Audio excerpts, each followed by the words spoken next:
washing cleaner than ever. Oh mama, oi, oh mama, oi. In every household, must have it oi. Highly effective, stain removal, lemon freshness, antibacterial washing powder. Fresh and clean, fresh and clean. When I put on me clothes, me must win. When I wash me clothes, no other detergent could ever wash me clothes like this. Now buy 3 bottles of Clay's dishwashing liquid for only $8. Available at Best for Less Supermarket, Eat Fresh Supermarket, M&C Jones Supermarket, Hope Pride Supermarket, The Food Fairs, Carenage and Grandad's, Roberts Enterprise, Springs Food Mart, and Charlo Supermarket.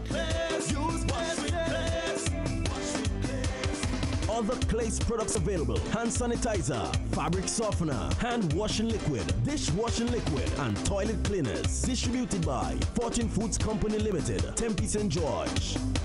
Raise it high up the ladder, let we set it on fire. Higher, give me some fire. A little more calypso, forget the fountain, the disco.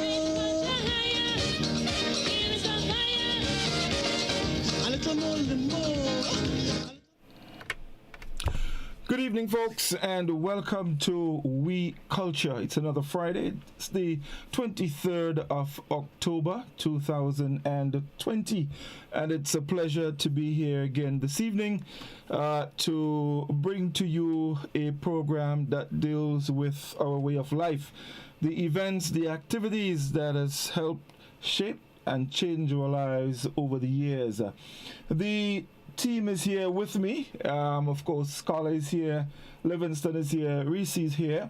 Our guests are here. We are waiting one, but we do have with us Dr. Nicole Philip Dow and Mr. Kwabena Amen. They're with us, and Mr. Evan Bowler will be joining us shortly. Just experiencing a little technical issues there with connection, but he will be with us in just a moment. So it is a good time to welcome, well, I have to leave the best for last, which means I would come to our guest last. But of course, the team.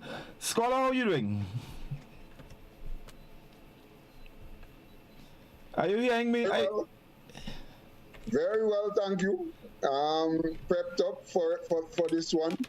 Very interesting, and I hope that I learn as the conversation proceeds. So I'm very much looking forward to it, and let's go, let's start. All right, and of course Livingston is here with us as well. So Livingston, how are things been going? I know you've been doing quite a bit of work, and digging up all the facts and the issues to bring it out to the Grenadian people.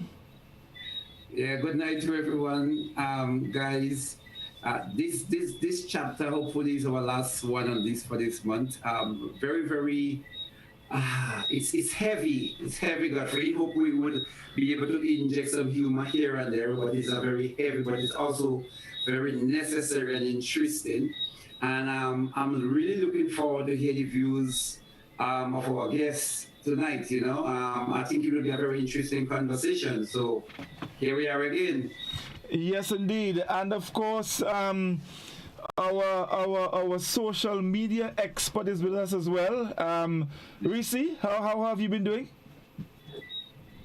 Social media expert, that is a very big title there, Well, Livingston, remember Livingston has already been christened Dr. Nelson, so it's your turn. Is SME? Good evening, everyone. Good evening to our guests. I'm so looking forward to learning from you. I'm pretty sure that you have a lot of things to say to us, and I think I'm the youngest here among the team, not the guests. And I'm really looking forward to the sharing, the discussing, and to facilitating the Facebook, the social media participants. So yeah. Let's get a show on. Right, and so we come to our guest now, Mr. Kwabena Amen. How are you, sir? It's a pleasure to have you. Hi, good night. Thank you for having me. Thank you for inviting me. It's a wonderful opportunity at an important time to have this discussion. So I'm looking forward to sharing the bit I know. I went to work and asked the security guard, where were you on October 1993? And he said he wasn't born yet. I realized we have some stories we should share. So thank you. Good night, everyone. Good night, Cindy. Good night, Ryan. Livingston, Dr. Nicole, and Godfrey. Thank you. And of course, Dr. Nicole Philip Dow. Doc, good evening. It is such a pleasure to have you. Good evening, Godfrey. Good evening, everyone. It's a nice rainy Friday evening. Indeed. Yes. Well, as I said earlier, Mr. Evan Bowler, he was having some little technical difficulties with his connection, but he should be joining us shortly. So we are going to get into it this evening. We are going to be discussing some of the events that led to October 19th and also October 25th.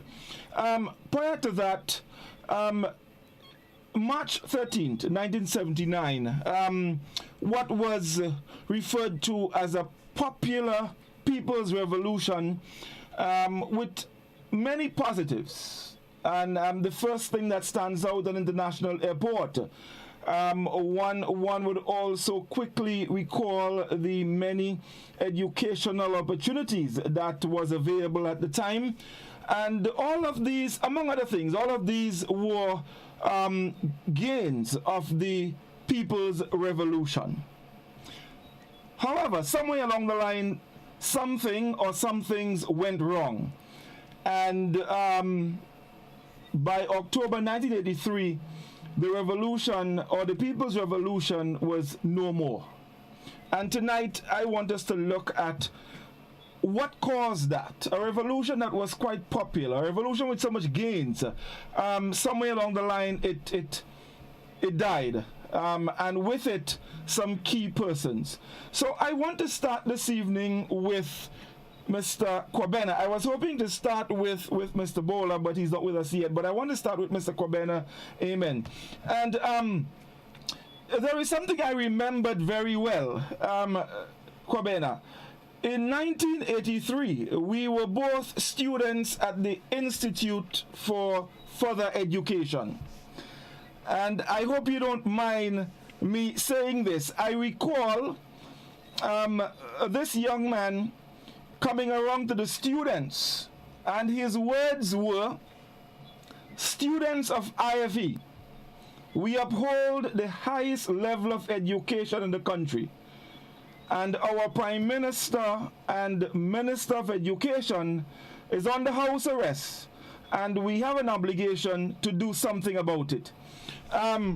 This gentleman, who is now Mr. Kwabena Amen, was the man who rallied the students of IFE and went on a march from Tantine to Mount Weldale to help free the Minister of Education and the Prime Minister at the time. Kwabena, let's talk a little bit about, briefly, that experience and what happened that day, and let us just backtrack a bit and start looking at some of the events that led to that horrific day. The worst day of my life. I'll have to wait for my parents to leave Earth before I have a worse day. Every year, October 19th, I do the most painful pilgrimage to Fort George, where Lord Bishop was executed, etc. And face the pain and tears and heal so I can continue to work. Now, in that fateful day, it was just because we were involved with revolution, because revolution philosophy was free necessities, because the actions and mobilization of the country was into organizations around the many issues that we needed to resolve as a nation. So we had women's organization, we had students organization, National Student Council, I can go on. But back in October 1983, we walked into assembly with the energy of the people of Grenada, feeling strange that their leader, Morris Bishop, was under house arrest. that the rumors, because we are rumorous people. Our news is not official. Our news is rumorous. And of course, there's flavors. But as a student who was involved in growing and developing the nation, from the perspectives that we see from Bishop and the elders, at the time, I must confess, I was not very politically wise. But I think I was energetic wise. And feeling the energy from our SAS students and St. Joseph Convent students who closed the airport the day before, the 18th, I went home and spent the night planning what we can do. And as I think was Vice President of the Student Council at the time, freeing Bishop was the only thing to do. So, fortunately, at the time we were connected students. We were students who were given power and empowered by our teachers. They were scarce because, the creation of IFP was only 3 years old. It was created in 79. 83 was only 4 years old or so. And we had all kind of challenges setting up a tertiary institution, now TAMCC. We were empowered, we were teaching classes to the younger students of the year twos were teaching year ones in certain courses to prepare for teachers so that we can all pass. We had a sense of community, we used to cook regularly under the tree, talking about ice cream, oil, etc. And there's stories below. We had a bond as students, so we were able to go to GDSS, get the GDSS students out. We were able to go to high school, get those. By the time we were marching towards Homemade to go towards town, convent students had come down towards Stanley. And then we marched towards the market square. Shall I pause or shall I go to the point where we get to Bishop? One. Let me continue. Have I lost you or are you with me? No, go ahead. Would you ever stop at me? I'm going through a lot of emotions repeating this because this is always a very challenging memory. Right, so it's always like that. Anyway, we marched, we went, the students from AHS, GBSF, GTVI, IFE, Convent, PBC, went to town from Tantin, because we gathered there, went to town. And Unison White Man was shirtless, sweating, fainted. He was being held by people with a bullhorn sagging, and he was tired, and he said, let's march up to free Bishop. But he himself couldn't go, and the people around him stayed with him. So we went up to the convent and we got a bullhorn borrowed from the nuns and the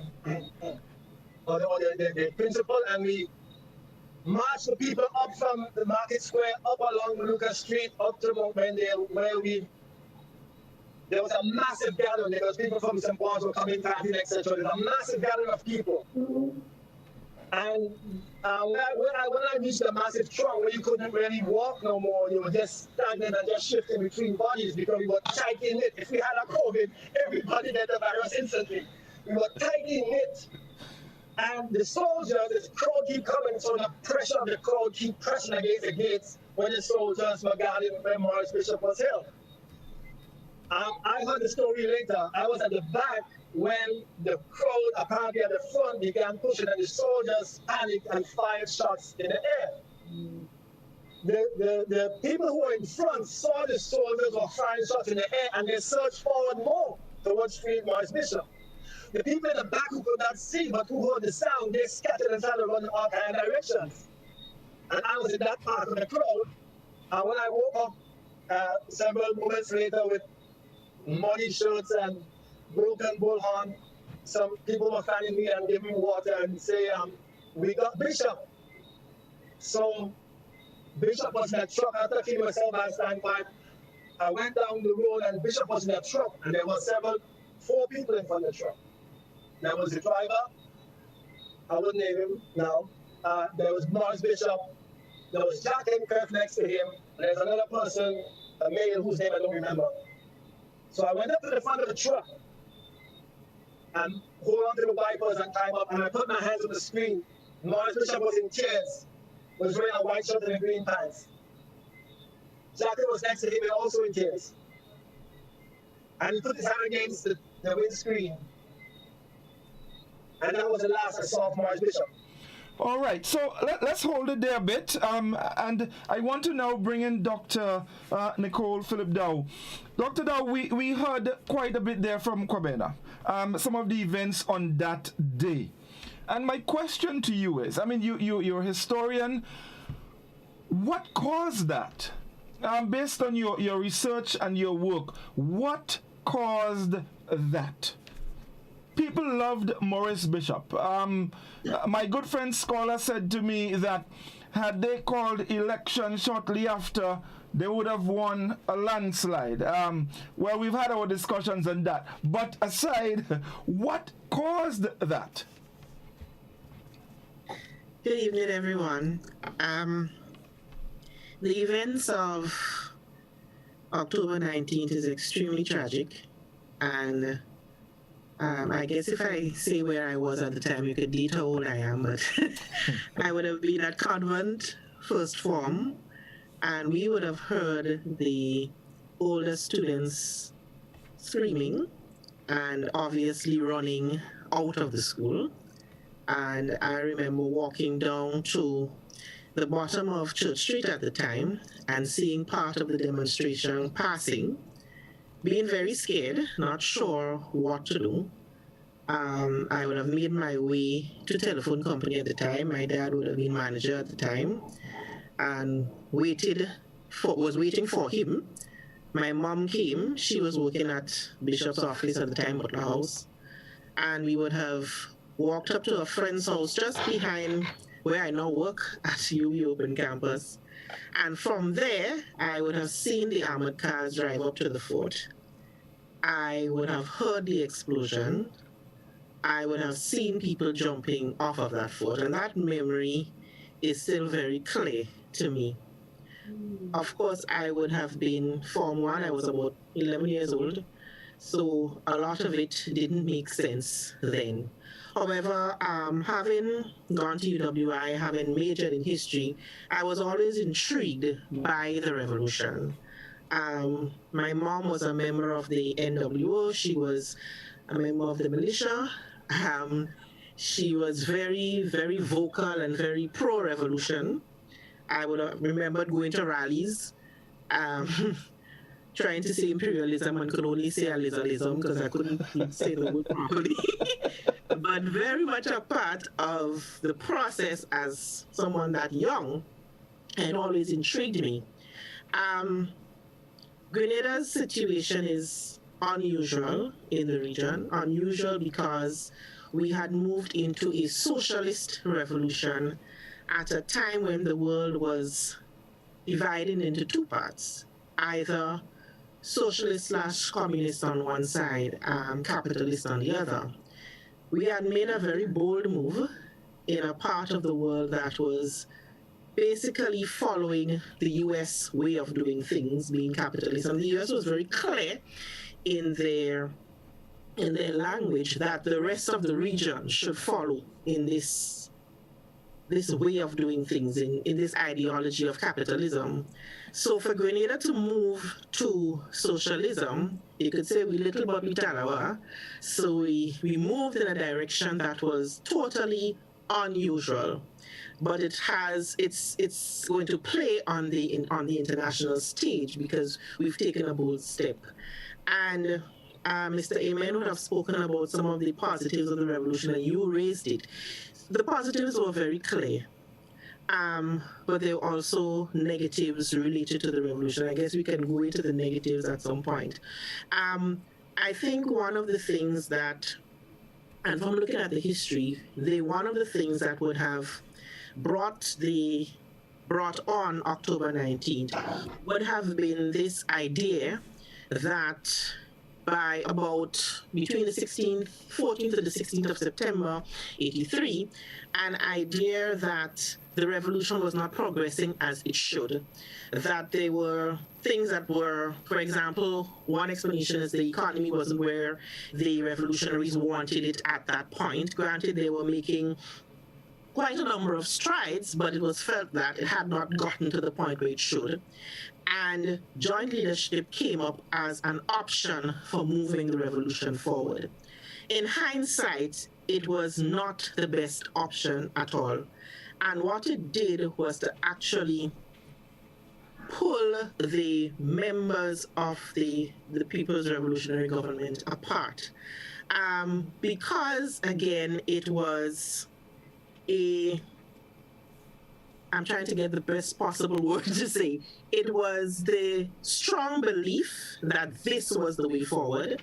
And even though Morris would have shown or expressed that he was not comfortable with the idea, and insistence that that was the only way to go. And the problem with that was the human side of it was not taken into consideration. Morris was the leader of the revolution, a very popular leader of the revolution, a very loved leader of the revolution. And we also have to understand Caribbean, not just Grenadian, but Caribbean psychology in terms of how we view leaders. When you speak of politics in the Caribbean, we don't see party, we see person.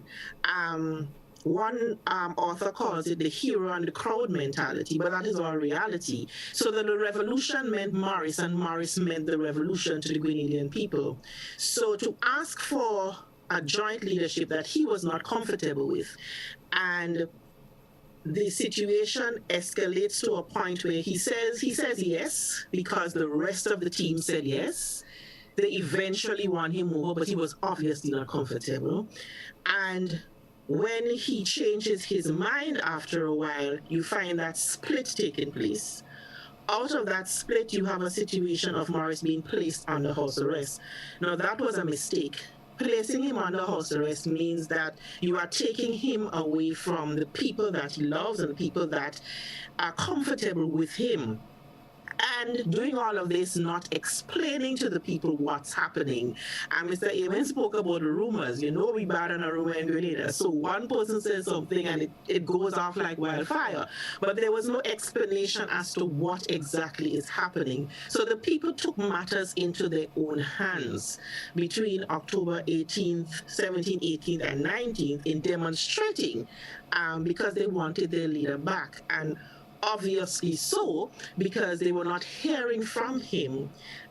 He is placed under house arrest with no explanation. Yeah, and I think the reality was people wanted to hear from him. They wanted to know what was happening, and him moving, got him out of house arrest. I think where the problem gets even worse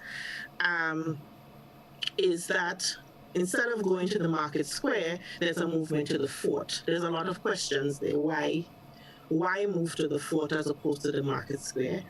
There's a lot of questions as to if even before we got to October 19th, if there was negotiating between both sides, those for joint leadership, those against, and the negotiations was still not moving forward as they should. At some point, somebody needed to say, stop it.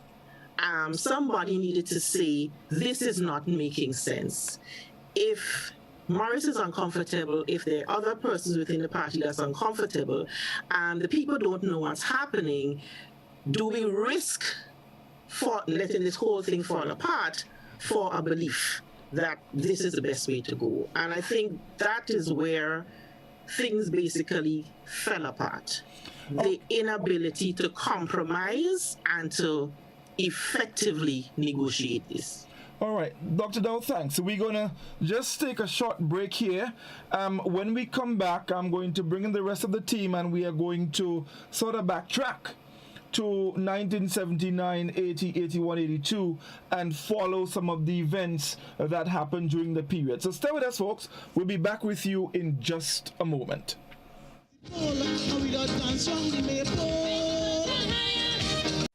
Get high making money moves with the NLA's new Aces High Scratch game with 4 chances to win. Beat the dealer's card to win the prize shown. Reveal an A symbol. And just like that, you are automatically a winner. Scratch away to win the top prize of $10,000. Win easy with Scratch. Must be 18 or older to play.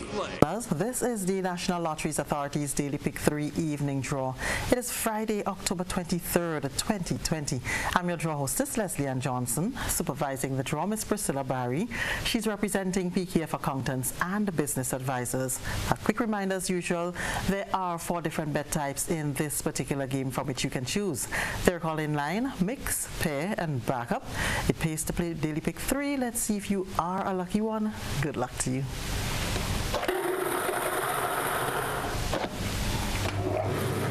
Here we go. Check your tickets. Our first number. 4, the second number. 3, the final number. The final number is 9. So just to recap, for benefit offers number 4, the next number 3. The final is 9. Once again, 4, 3, and 9. If you are a lucky winner, congratulations to you. The Play With Draw comes up next. We'll see you soon. Tick, tock, toe. I win.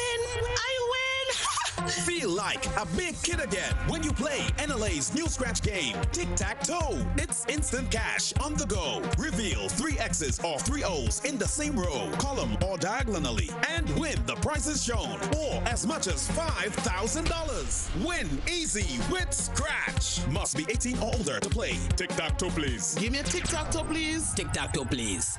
Hello once again. This is the National Lotteries Authority's Playway Evening Draw for today, Friday, October 23rd, 2020. I'm your draw hostess, Leslie Ann Johnson. With me once again is Miss Priscilla Barry. She's representing PKF Accountants and Business Advisors. In this game, you can bet from $1 up to $10, or you can bet in increments on any number or any dream symbol of your choice, and being with a chance to win 24 times the amount you bet. $24 for every $1 spent. Value your dreams and win your way with Playway. So let's see if you are tonight's lucky winner. Good luck to you.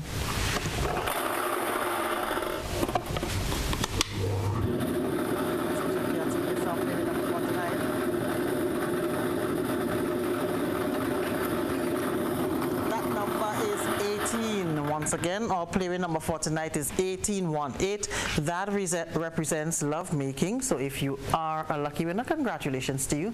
Stay with us. The Daily Cash 4 is up next. We'll see you soon.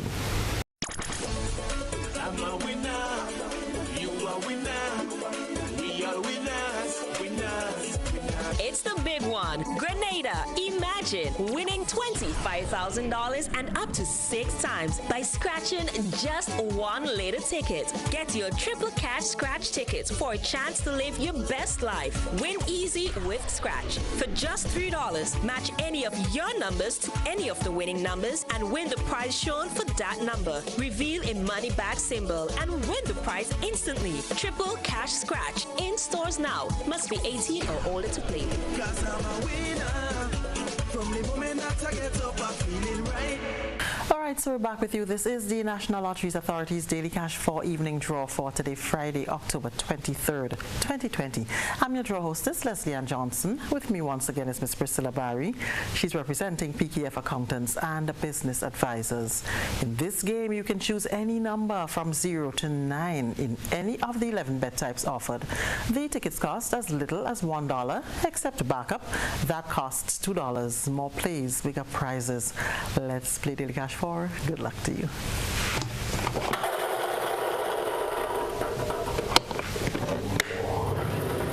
Here we go. Our first number. 2, the second number. 9, the next number. 7, the final number. The final number is 2. So just to recap, for your benefit, our first number is 2. That's followed by 9. The next number 7. The final is 2. Once again, 2, 9, 7, and 2. So congratulations if you are tonight's lucky winner. Stay with us. The lotto draw comes up at 9 o'clock. We're playing for $320,000. We'll see you soon. Win more with the NLA's Daily Cash 4.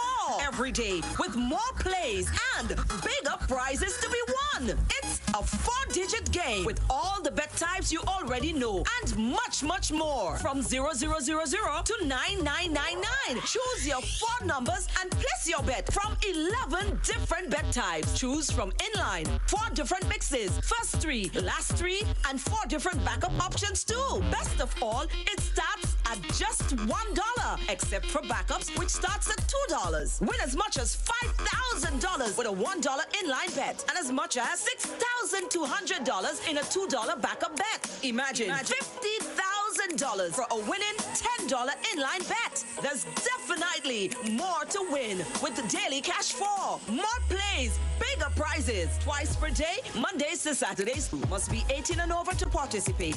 NLA, making your dreams come true while supporting sports, culture, and nation building.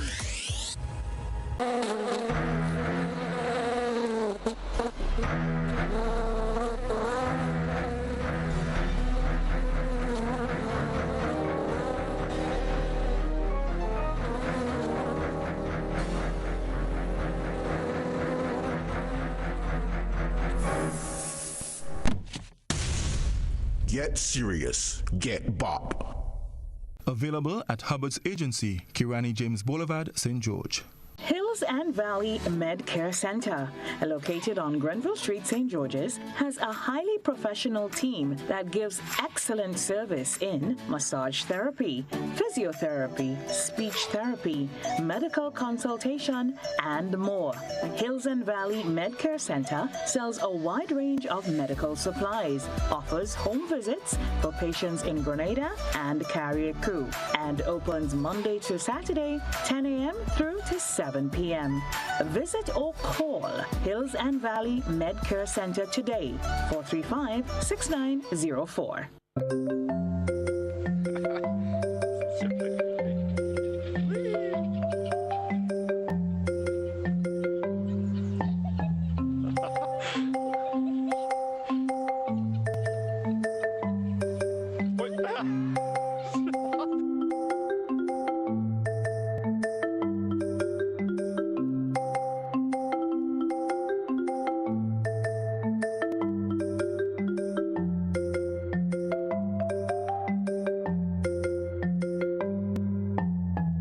Raise it high up the ladder. Let we set it on fire.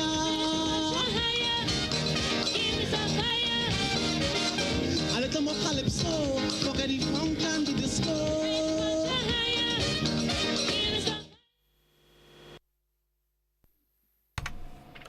Welcome back, folks. It's We Culture, and we have our guests with us, Mr. Kwabena Amen and Dr.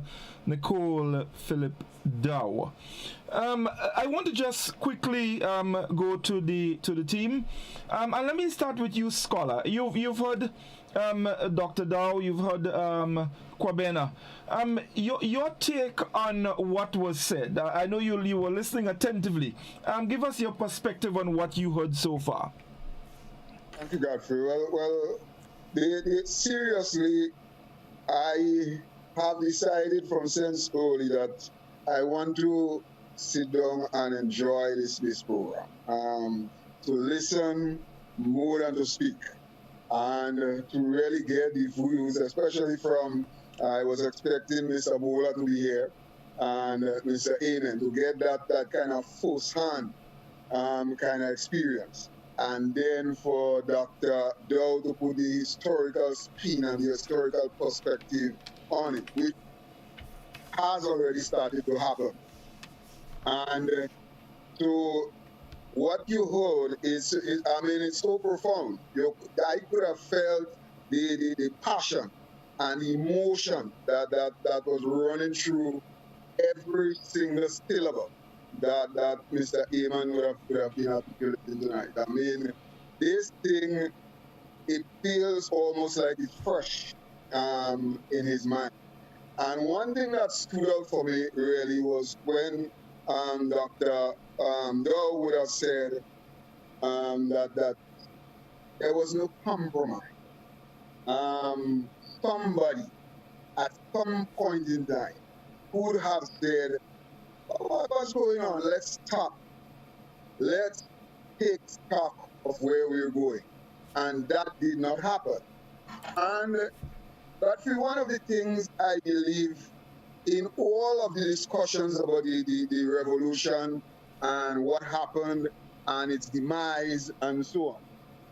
One of the things that a lot of the times we do not take into consideration is how young these people were. I mean, now that I'm grown, and the truth is that during the revolution, I was a little boy just into secondary school and so on. And I thought that those people were big men, big old men. I saw them as that. And really, I realized that you judge people's age based on your own smallness. That's how you judge age. Because I always felt when I was in school that Livingston was a big old giant. And now that I have grown, Livingston is so big as of that. So I used to judge these people. I thought Bishop and them was old men in their 60s. And so that's how I saw them. All right? And this, I think, is what is profound about the whole thing. And I think when we are in that situation, we judge them and we sort of believe to ourselves that these were big men articulating this kind of philosophy and so on. When in truth and in fact, these were young fellas. I mean, really little guys. And this probably can explain to some extent, why is it that nobody stopped? Nobody said, let's backtrack. Okay, Scholar, thank you very much. Now, we've been joined by Mr. Bowler now, and we welcome him. We're happy that he's been able to get through his little technical issues, and he's with us. So we welcome you, Mr. Bowler. It's really, really a pleasure. Livingston, I have to hold you back a bit because I want to get Mr. Bowler in. So, Mr. Bowler, we've been talking a bit about, what caused October 19th. Now, there is a saying that if you live by the sword, you will die by the sword. In the context of the revolution, would you say that October 19th, and I'm saying that in the context of the saying, if you live by the sword, you die by the sword, would you agree or do you believe that October 19th then was inevitable? Well, thank you, Mr. Gustin, for inviting me to your show, and the rest of the panelists, thank you so very much. My computer, of course, will give us some problems, so I want to apologize for that. I must hasten, it must be counter-revolutionary to be even that way. Because I never had a problem in the past. Yes, definitely counter-revolutionary. In regards to your question, we have to understand that revolution is serious business. Revolution is about death, it's about destruction, it's also about creativity. And if you don't go about it in the right way, obviously, what happened on October 10th would be, expected. We expected that on a daily basis. As a matter of fact, even before March 1979, every mission that we went on, we expected to not come back home. Every time we go on a very dangerous mission, like, St. George's to do something revolutionary, whether it was to storm, our gardens or to go to Evening Palace or whatever, Mount Royal, you look at your parents knowing that you're going to die for the cause. Something terrible may happen. You may never come back home to see your loved ones again. So those involved in revolution would know at some point that destruction would definitely come. And it wasn't surprising, I think, for those who got executed on the fort, because this is part of the whole revolutionary experience and system. Right.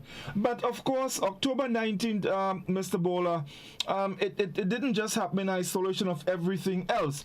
Dr. Dow made mention of a point where people were not prepared to compromise on the issue of joint leadership and all of that. But there are those who believe that all of this started way before, as early as probably late 1979, where the revolution started to incarcerate people. Your take on that quickly. Yeah, I think most people just look at October 19th and think that's where the problem started. or we have to go way before that. It's a build-up. People didn't just wake on October 19 and form, well, listen, Morris is under house arrest, and that very same day he was executed. It was a build-up. What I can tell you today is that the revolutionaries, the so-called vanguard, leaders, they kept lots of secrets from the masses. A couple of us who knew what was going on the inside, but they were very good at propaganda and very good at keeping the people deceived. And I think it reached a point where they couldn't hide anymore and things just came to the surface. But yes, way before 1979, and just let me say it very briefly, that most people start the revolution in 1979 in March, but it is a very long process, long before March 39, 79. People came on board on that day in an open way. The revolution started very long before that. There were some of us who were actually creating a revolution, perfecting a revolution, 71, 72, 73, 74, 75 to 79. It's a very long process. And you have to understand that along the way, there are lots of casualties, political as well as physical. Okay. So October 19th is just one of the events where we have some major casualties. Right. Let me just bring in Livingston quickly. Livingston, you've heard Dr. Dow, you've heard Kobena, you've heard Scholar, you've heard Evan. Your take on some of the events. Do you agree? Do you agree then, as I asked Mr. Bowler, do you agree that the phrase or the saying, if you live by the sword, you die by the sword? I'm asking you, do you believe that October 19th, based on that, was inevitable? The same question. Your microphone.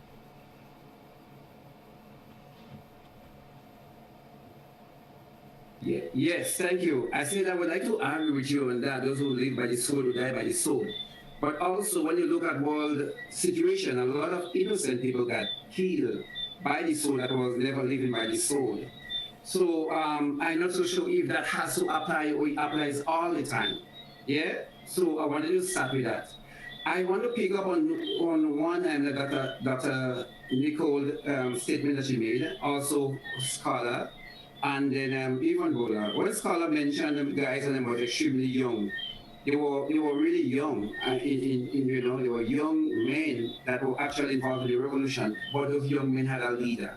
So if you cannot blame the young men, you have to ascribe blame to the leader because they were being led.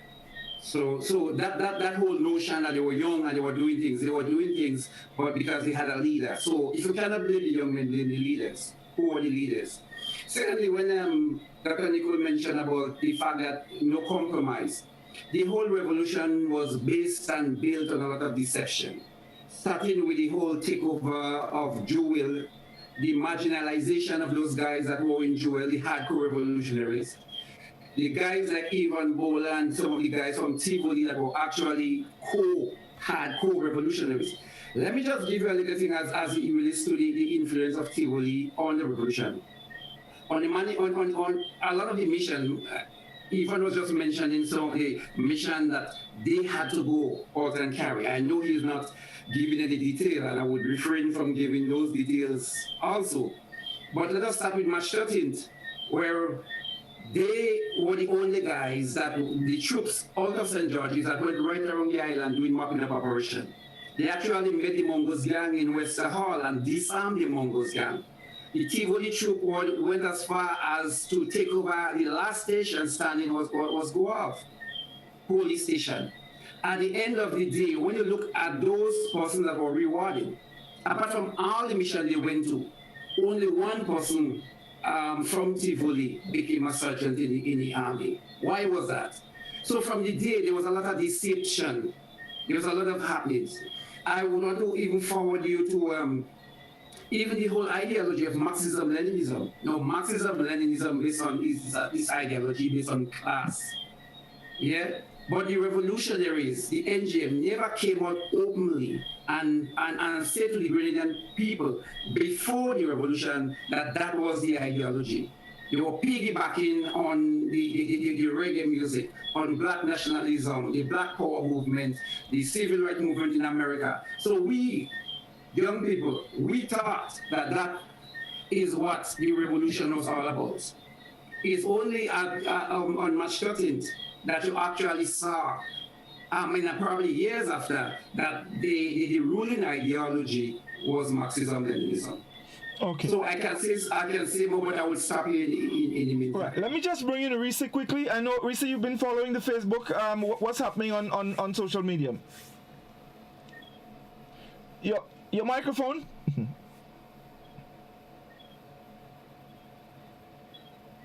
I was saying that there's nothing much to mention about in terms of the social media comments.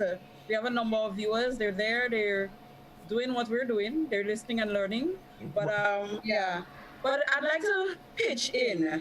I have a question for Dr. Doe.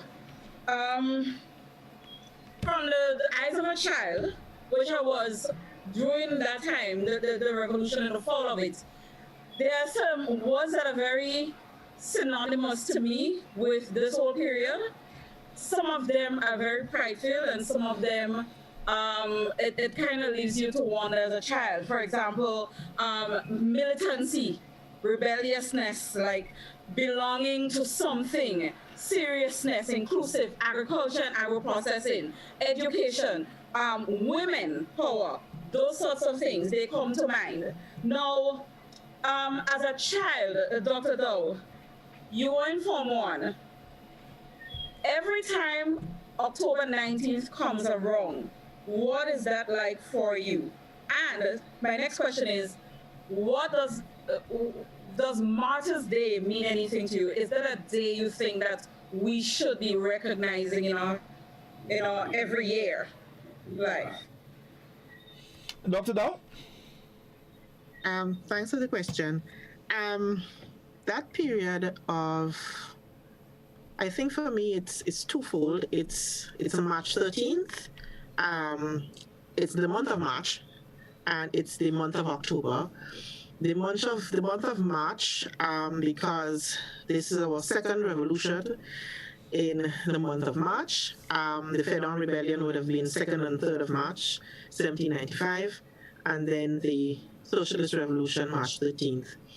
October 19th, because of the tragedy that it was, and October 25th, because of the controversy concerning whether Grenada needed to be rescued or not, and the effect of a US-led invasion, intervention, however you may want to call it. So those 2 months stand out to me always.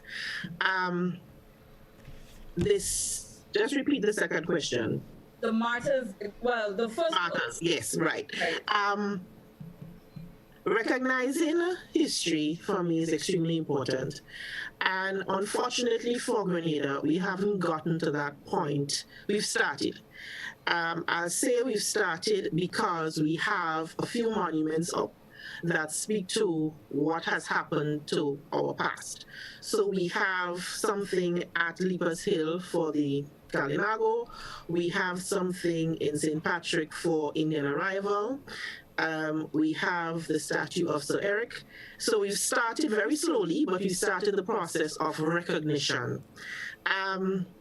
This period of Grenada's history, 79 to 83, all that would have come before it, as Mr. Bola spoke about, is a difficult period because it's new, it's fresh still in your mind, but at the same time, it is part of our story, it is part of who we are. And there has to be a way to recognize it as being part of us, as being part of what made us what makes us who we are. And from that perspective, there is a need for recognition, whether it's how you want to define it as a Martyrs' Day, or other ways. My passion is speaking about it, especially to young people who do not know, getting it into our schools, and not just the period of 79 to 83, but Grenada's history, culture, heritage in general needs to be a part of everyday discussion with children so that they know what their story is, because they are Grenadian, And what happened to Grenada is part of who they are. It is part of who we are as a people. All right, Dr. Dow, I want to ask you one other question that will take us to a next and the final break. Actually, it's a question from one of our listeners. The question is, earlier you said the revolution had not gotten to the point where they wanted to. The caller, or well, not the caller, but the individual is asking, what point was that? Okay. One of the issues that was raised as causing the fall apart, and we just take joint leadership out of it for a second. One of the issues raised was an economic issue. And the economic issue was that we were in the process of building an international airport, and that would have been a lot of public spending going in there. The airport was just about coming close to conclusion. So once that public funding moves out of that project, would we get more public funding? That was an issue. We're getting public funding. Getting foreign exchange would have been an issue. In the agricultural side of it, yes, we were exporting, but the sort of revenues that we were gaining from selling cocoa and nutmeg and so on was not exactly where it was thought we should. The sort of money we should have been getting was not what we were getting, basically. So from the agriculture perspective, in terms of loans coming in or monies coming in to push the programs of the revolution forward or onward, it was felt that it was not where it should have been. When you look at it in hindsight, you ask yourself, this doesn't seem to make sense, because you look at Grenada and you look at the other islands of the region at the time, and you see how far Grenada had gotten to the point of building an international airport, to the point of free secondary education, to the point of assisting with housing, all those different social and economic programs of the revolution. Sometimes you read the literature and you ask yourself, why were they complaining? If you know what I mean, there was just so much that they had done up to that point. So was it that they felt they could have done more? And from interviewing, from reading the literature, you're getting the feeling that they felt they could have done more, although they would have made so many strides at that point, and so much to be proud of. Okay, so we're going to take our final break. When we come back, we'll go to Kwabena and back to Mr. Bowler on some other issues. So stay with us. We'll be back with you in just a moment, folks. A little more limbo, a little more shango. Blindly greasy pole, and we don't dance from the maple. Need a home, car, education, dream vacation? The National Lotteries Authority's Lotto Jackpot is $320,000. Play today for chances at a more satisfying life. Lotto. Play and win a lot of money. Good evening, viewers and listeners. This is the National Lotteries Authority's Lotto Draw number 3131 for today, Friday, October 23rd, 2020. I'm your draw hostess, Leslie Ann Johnson. Supervising the draw tonight is Ms. Priscilla Barry. She's representing PKF Accountants and Business Advisors. So we're playing for $320,000, but before we select our 5 winning numbers, we select the free ticket letter.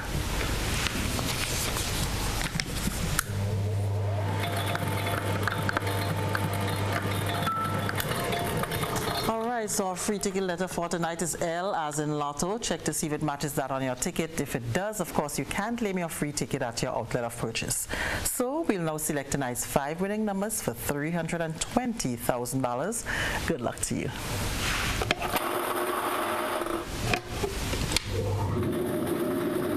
Here we go. Check your tickets. Our first number for tonight. That number is 21. Second number 27. Tonight's third number 32. Fourth number 31. And the fifth and final number, that number is Okay, so let's just recap for your benefit. We'll start with the free ticket letter. That is L as in Lotto.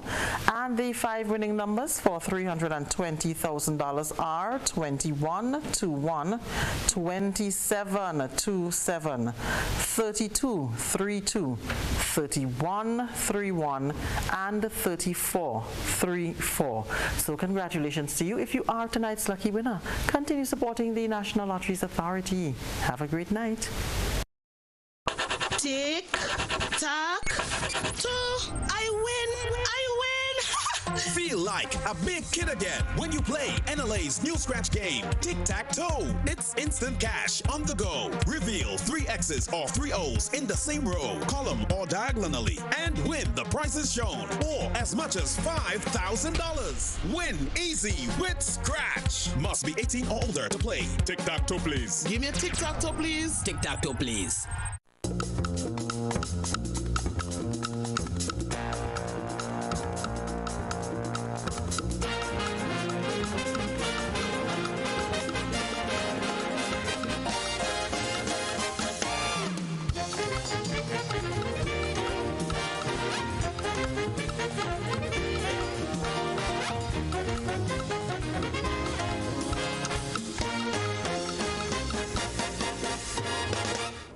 Good evening, viewers. Welcome to tonight's Super 6 draw for today, Friday, the 23rd of October, 2020. I am Joselle Cooper. Super 6 is a multi-jurisdictional game owned by Winot Inc.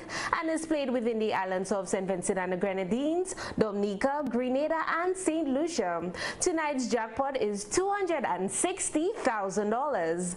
We'll now select your free ticket letter. Good luck.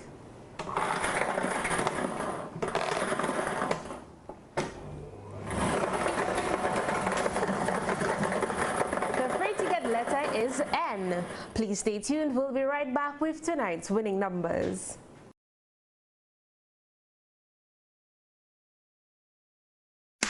More jackpot money, more reasons to play this game. More money for way. Super 6 a bigger jackpot game. Now you love Super 6 even more. With more money. To the jackpot galore. Play more. Win more. Have more fun. With more jackpot money. Super 6 is my #1. With the new and improved Super 6 team, the jackpot keep growing and growing. And growing.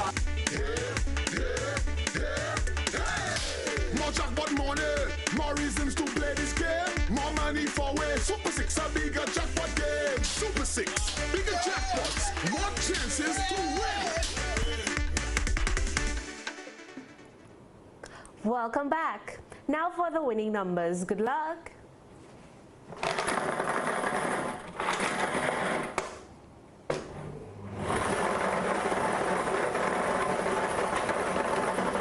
The first number is 8. The second number is 1. The third number is 22.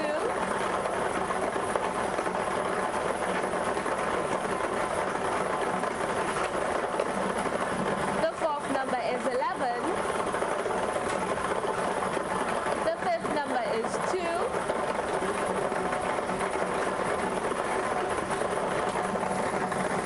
And the sixth number is 19. Once more, the winning numbers are 8, 1, 22, 11, 2, 19. And the free ticket letter is N.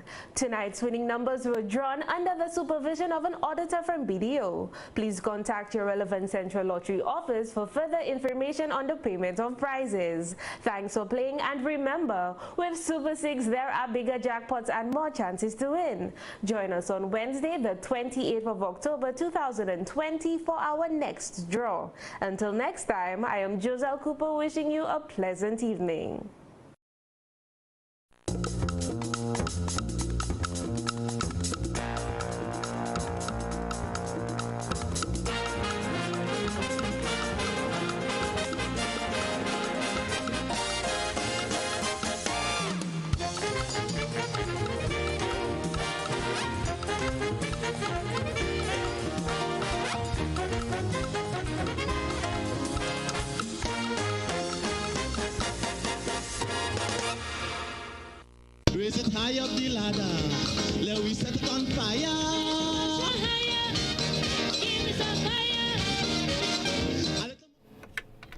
Welcome back to We Culture, and we're discussing the events that led to October 19th and 25th. So I want to go back, I want to backtrack a bit, and I want to bring back Kwabena.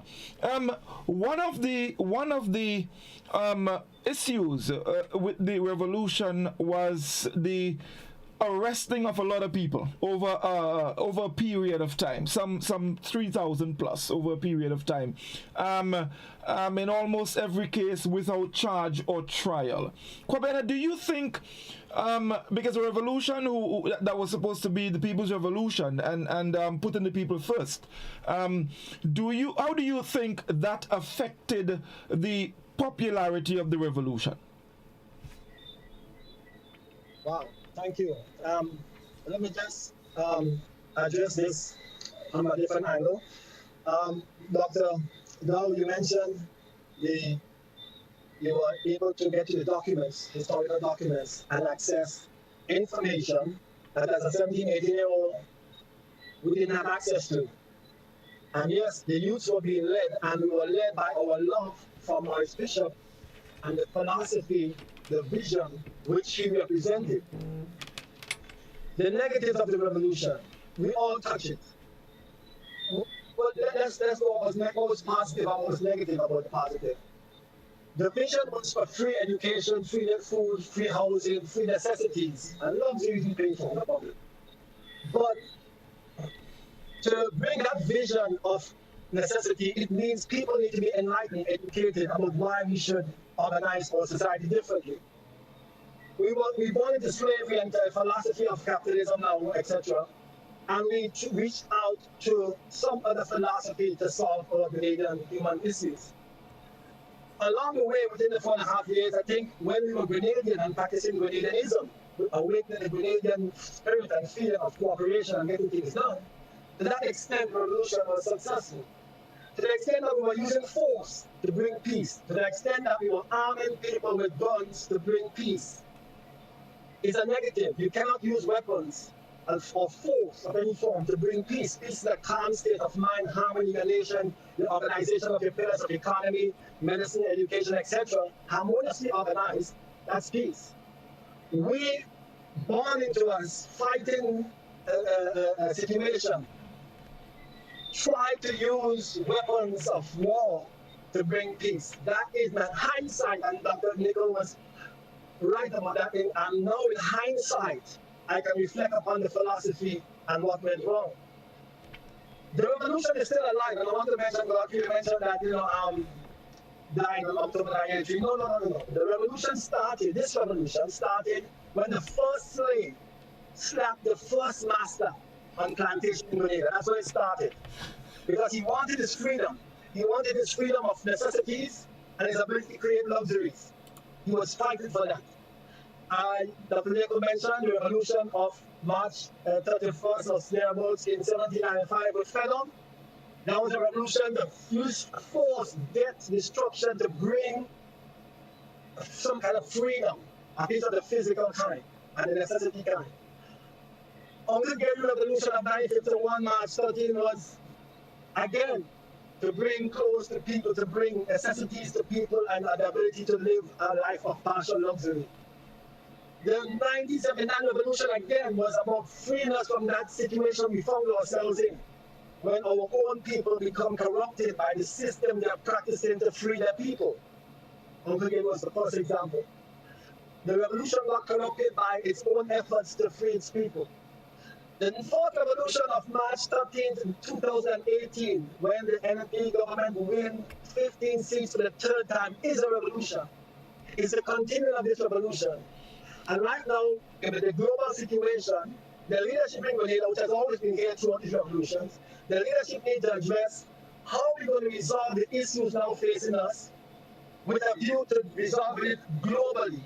Because what Grenada is experiencing in Liberia, Mount Hartman, and I suggest, is our effort to still gain this foreign currency, this foreign exchange, to manage a lifestyle which is not what the slaves had before slavery. This lifestyle is not about freedom.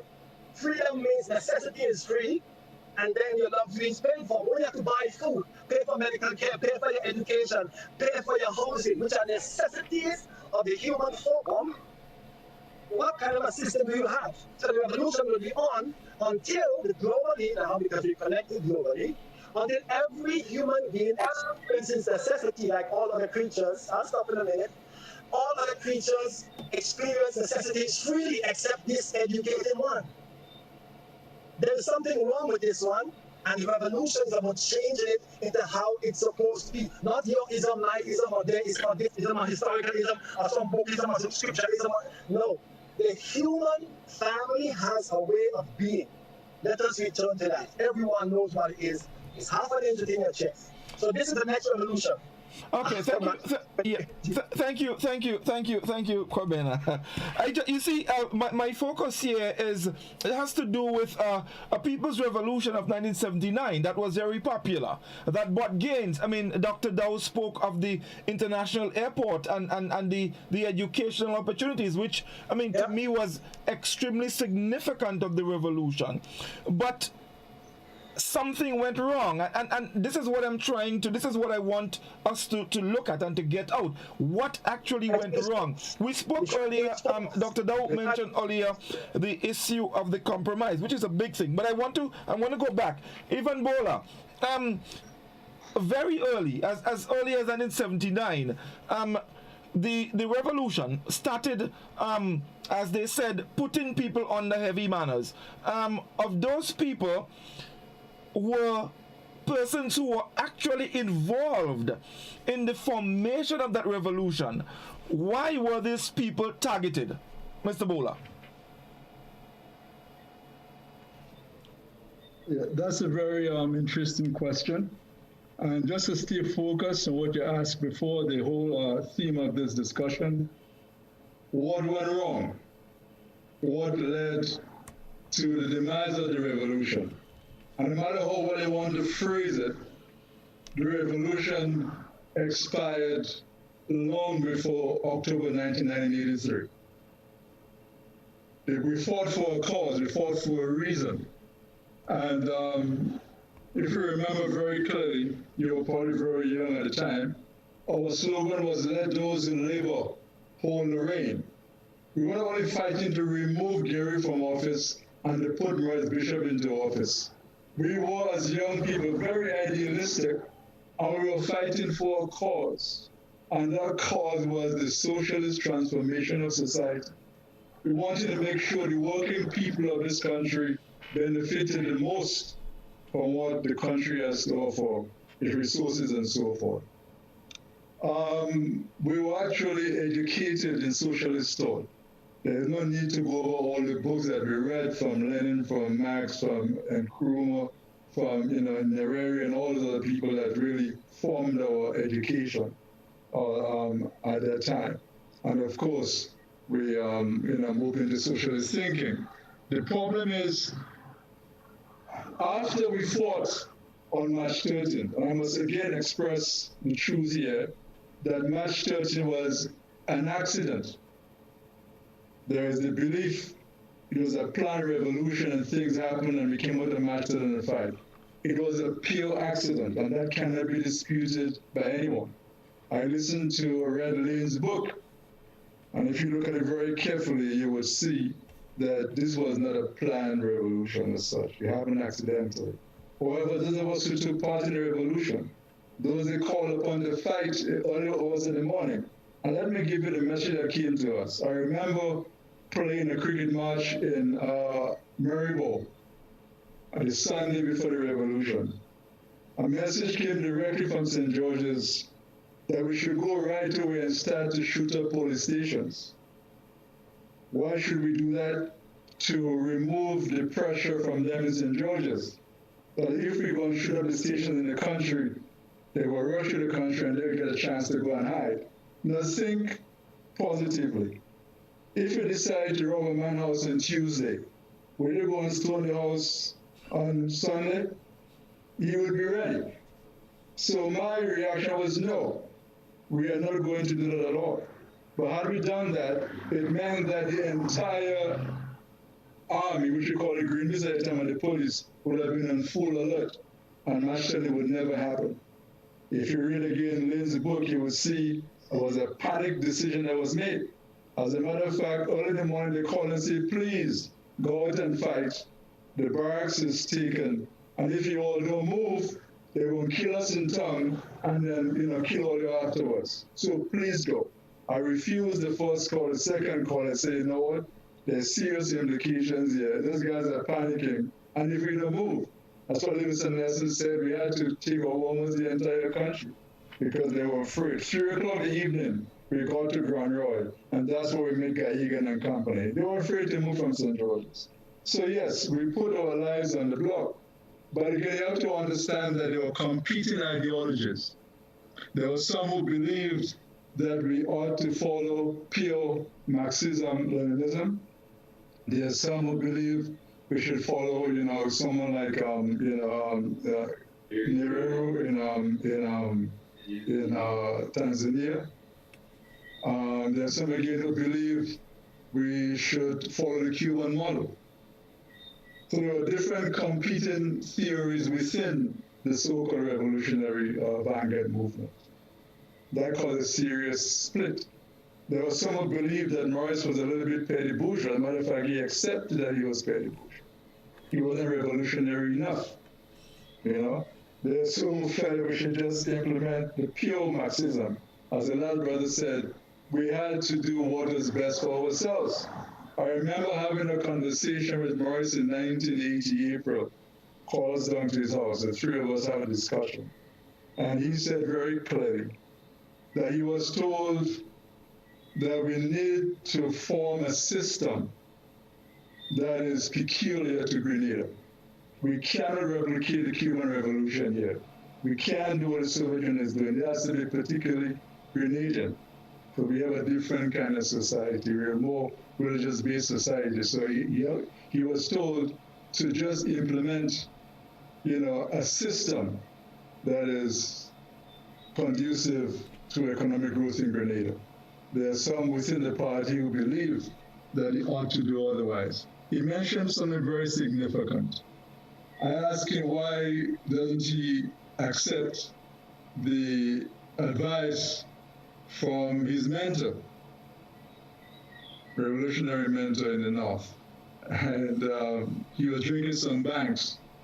He took a long sip in the Bank beer. I think the Banks from Barbados, that was his favorite beer. And he said to me, listen, there is something in the party called democratic centralism. And that is the vote of the majority carries. So even if I am opposed to a particular position, once the party or the Politburo or the committee takes a position, I have to go out and support it. For example, he was very opposed to the Soviet Union invading Afghanistan. He violated the sovereign right of a nation. The same way we were opposed to the United States coming to Grenada. But he said, those guys said, listen, we have to support the invasion of Afghanistan by Russia. So he go out there and support it 100%, democratic centralism. He can't go against the majority. Now, bear in mind, for those of you who understand the inner workings of the politics of the PRG, the majority of the guys on the Central Committee were not on Morris's side, so he could never win. You follow what I'm saying? If there were 15, he never was able to get the amount of vote he needs to do what he had to do. Fast forward to the 80s, 83. When the joint leadership issue came up, he was outvoted. He agreed to it, we were told. When he came back, he started changing minds. See what happened. So democratic centralism was a very strong philosophy, a Marxist-Leninist philosophy that helped crush the revolution. Lots of people who were imprisoned was a result of the same theory. The majority took a position to jail them, and that's it. You could do nothing about it. So there were several factors. I wasn't from here from the very beginning to understand the economic factors, but Mr. Augustine mentioned heavy manners. Heavy manners is a phrase that the Jamaican use on the street. And we accepted it here, sort of polish it up nicely. So anytime you make a mistake, they will put you on the heavy manners. And heavy manners was a deadly term we applied here. And I heard Dr. Dow talk about compromise. And I want to quote from Lane, I don't want to go to his book right now, but he said, the mistake that they made, they believed more in confrontation than compromise. And that he gave as a collapse of the revolution, one of the collapse. Compromise, deadly force they use against ordinary people, like the very said comrades who fought on the side by side. No compromise. They jailed them, as Murray said, up the hill you go. Once he says up the hill you go, it's up the hill you go. So there was absolutely no compromise. There are several factors that led to the collapse of the revolution. When you come internal now, it's also heavy manners. Principles, they said to put Morris under house arrest, heavy manners. October 19th, heavy manners. And there was no need for this execution, but again, like on March 13th, I do believe was an issue of fear. Like in the army, either you kill or be killed. March 13th, you go out there, and either you take them, Gary men, or they take you down. October 19th, get it very clear. When they moved on that fort, you have to understand, if Morris's forces had overcome them, the story we're reading today will be different. Because that's the nature of revolution. It's self-preservation. Those guys drove first, and they stayed alive. My only disappointment, I was making quite clear, I expected them to not be alive after October 15 when the Americans come. If you're bad enough to fight school children, unarmed people, when you get a chance to fight real men, you should have stood up and fight. I listened to them when they said in the morning, no retreat, no surrender 3 times. And I said, God, this is good. This guy going to fight to the finish. When the dust cleared, who was who I didn't want to come out alive, and the poor soldier went and died. Well, so that's my... Ivan, let me just say this, and Dr. Dow is smiling. I think it was Livingston who mentioned the issue of reggae music earlier. Yes. The greatest reggae musician of all times, Bob Marley, said, "He who fights and runs away lives to fight another day." So, I think it was wisdom on their part. But I know. Why tell me no retreat, no surrender? We're going to die fight to the finish. And some poor soldiers believe them and fight to the finish. And they die. A monument is built for them, but what does that mean? However, the very same men that tell to go and fight, when I look at my list, all the so-called commanders, all the so-called captains, lieutenant, what have you, they all stay alive. An amazing Godfrey. Let me just say it very clearly. Some of those guys never dodge a big stone in a fight in the street. But they kind of titles of lieutenant, this captain, this, they never duck a stone yet, but they were kind of big title. And how the revolution continued, you might have Air Force commander, this, and Royal Navy commander. They can even duck a stone on the street. I want to go back to Dr. Dow. Dr. Dow, you've listened to Mr. Bowler, putting some things into perspective. Are you in agreement with some of the things that he said as it relates to what transpired then, leading up to October 19th? Mr. Bowler, I must say I was listening very attentively. I was taking notes. I couldn't help myself. Some of what Mr. Bowler says rings very true when he speaks of democratic centralism and going with the role of the majority. When he speaks of differing views on how the revolution should progress, Marxism, Leninism, whether you go with a Cuban model, which direction basically to take. There is merit in what he's saying as well. There is, I think he also would have mentioned when it came to the whole issue of joint leadership, that Morris was in a position where he was not in the majority, or those who were for not having joint leadership was not in the majority. And one of the things that rings true from what Mr. Bola is saying is heavy manners operated across the board. It starts in March 13, 1979, and it goes throughout the period. So while the PRG was saying to Gary that you had a mongoose gang and there was victimization and there was violence, they came into power and did the same thing and even worse by imprisoning people who were seen as quote-unquote counter-revolutionary or against what their belief or what they were thinking. Another point that I have come to is that on that fateful day, we got to the point of a line drawn, and whatever happened, there was going to be bloodshed.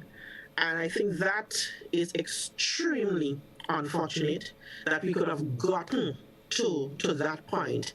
I'm not sure. The more, and the thing with this situation in our history is that there's just so many different stories trying to put all of it together, and so many different perspectives.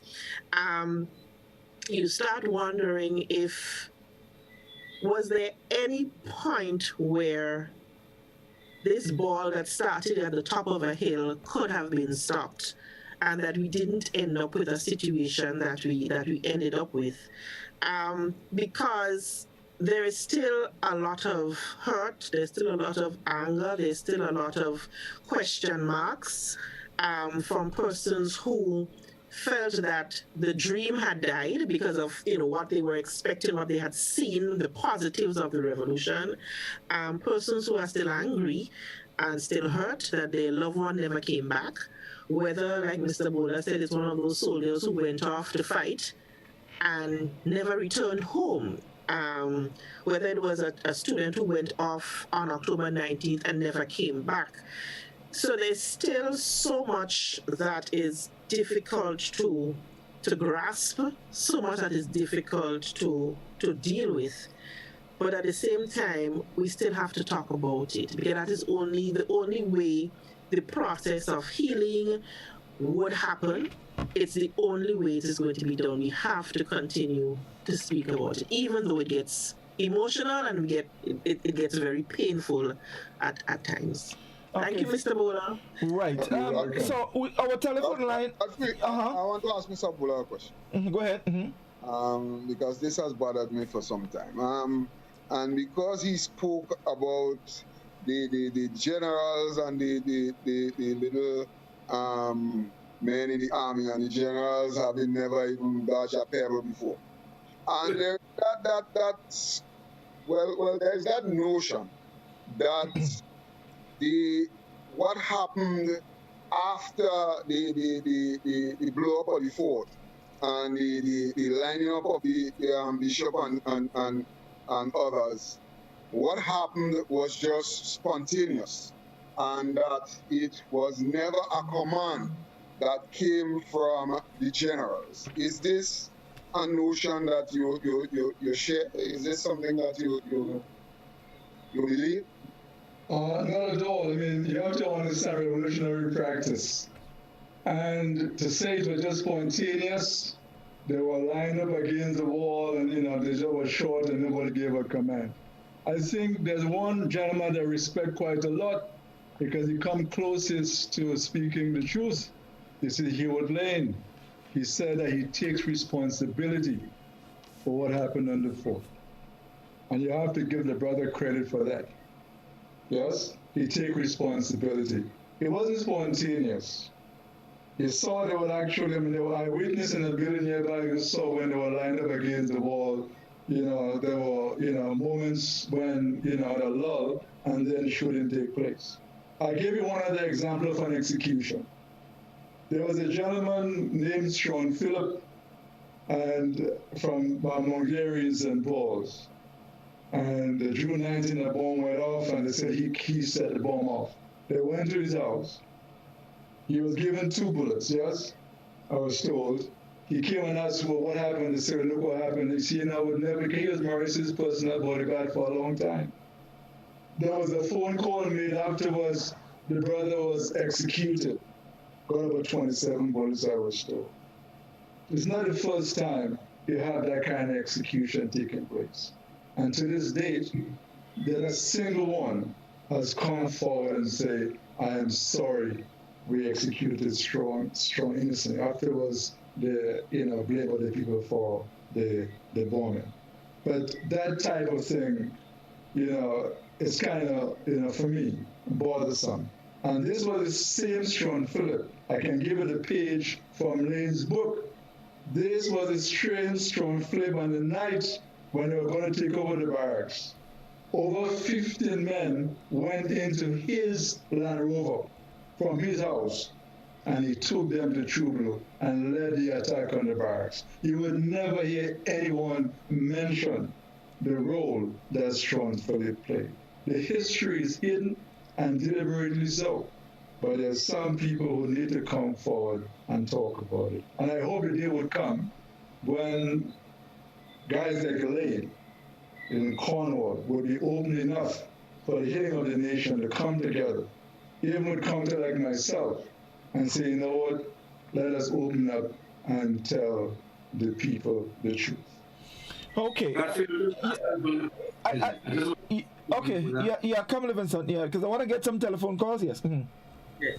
Mr. Bola, out of the 16 persons forming the RMC, only one person, Dave Bartholomew, was out of St. George's. Everybody else was from PVC and GPS. And then you know the role of people like Super that came and conducted the first parade and training anti-aircraft. None of those guys end up being, any high command in the army.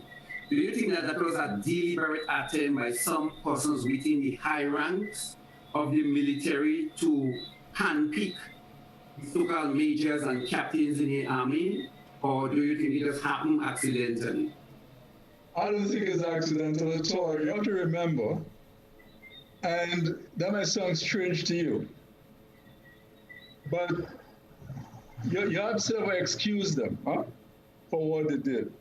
Remember I said before, all the major operations that were planned prior to 1979, like times of Friday and Saturday evening, Wednesday, and Georgia, and certain locations, trying to overthrow the government, yes? The guys who were later on captains, I've never seen any one of them around. But you have to understand they had to be fearful of the men who had no inhibition at all or putting their lives on the line for the cause, for the Grenadian people and the God there. I mean, the faith among this gang in those days was no easy task. So going to Mongrel and get caught as a young man, 18, 19 years old, was serious business. So they knew exactly who to be afraid of, the men who were fearful prior to March 1979. And the men who on that day didn't hesitate to move on around the entire country. But also, Kuruma, you have to understand there's an old colonial legacy. It's very hard to die. And the revolution did not kill that. There has always been in sports, tongue and country kind of thing, in politics and education and social class, everything. The revolution did not kill that. They made it a sort of a tongue revolution. At one time, there was a competition between, GBSs and PVC boys for sort of a control. They made it their revolution. When we fought to make this a people's revolution.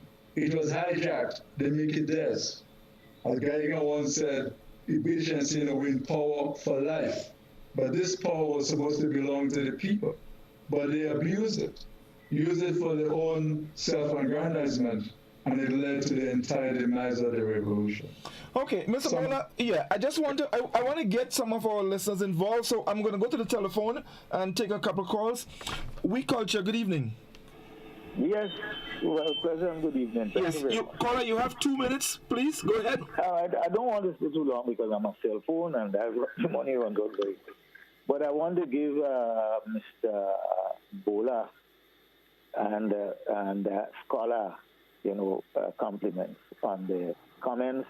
Although I didn't hear Scholar on the idea of free and fair elections within 6 months, but it's something that I've been touting for the longest while. I've gotten a lot of enemies since the 1983 closure of this so-called revolution. I never really supported that to the fullest. And let me just go a little further to say, well, Mucho, good night. Mucho, good night. This is your good friend. You would remember him. I will give you a call. I have your number. Unfortunately, I got disturbed November last year, and I'm now in a wheelchair, so I am at home, and maybe one day you probably might be able to either pay me a visit or so. But a very good program, and before I could go quickly, let me just say to you, the host, Godfrey, well, I know you so well, we know each other. One thing, I'm disappointed in you. I'll probably have to apologize for saying so, but I did not hear you announce that you were going on holiday, and I missed you very well. Not to say that the other lady wasn't doing a good job, but of course, as some people call you a confusion maker, I appreciate you for that part of it, all right? So, pleasant good night, and well, thanks. And then again, at one point, Strawn Phillip, that was one of the most important figure, and I thought that nobody would really mention of Strawn Phillip. Strawn Phillip and I were personal. Morris Bishop and I were personal. I got against Morris Bishop because when I tried to encourage him into free and fair elections, the words of Hudson Austin on the morning of March 13th, and I must admit, on that morning, I never... Have a good night. Okay, well, we seem to have, Let me just say very quickly, thank you, caller. But my little say one love, you give me a call, we take it from there. All right, wonderful. Our telephone number is 435-2041. Let's go back to our telephone. We Culture, good evening. Good afternoon, sir. Yes. Godfrey? 2 minutes quickly, caller. I know I will be very brief. My name, let me tell you who I am, and this guy here might know me. Good afternoon, Godfrey. Good evening. Godfrey, you hearing me? Yes, I'm hearing you. All right, I said my name is Eric Campbell. I was from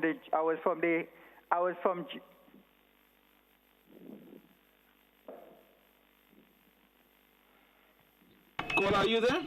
Yes, I'm there. I from the beginning of from Jewel to New Jewel to the Revolution. One of the points I want to make. Yes, I'm here. Hello. I am here. You hearing me? Okay, caller, you need to listen to us on your telephone, all right? Okay, go ahead, please, quickly, yeah.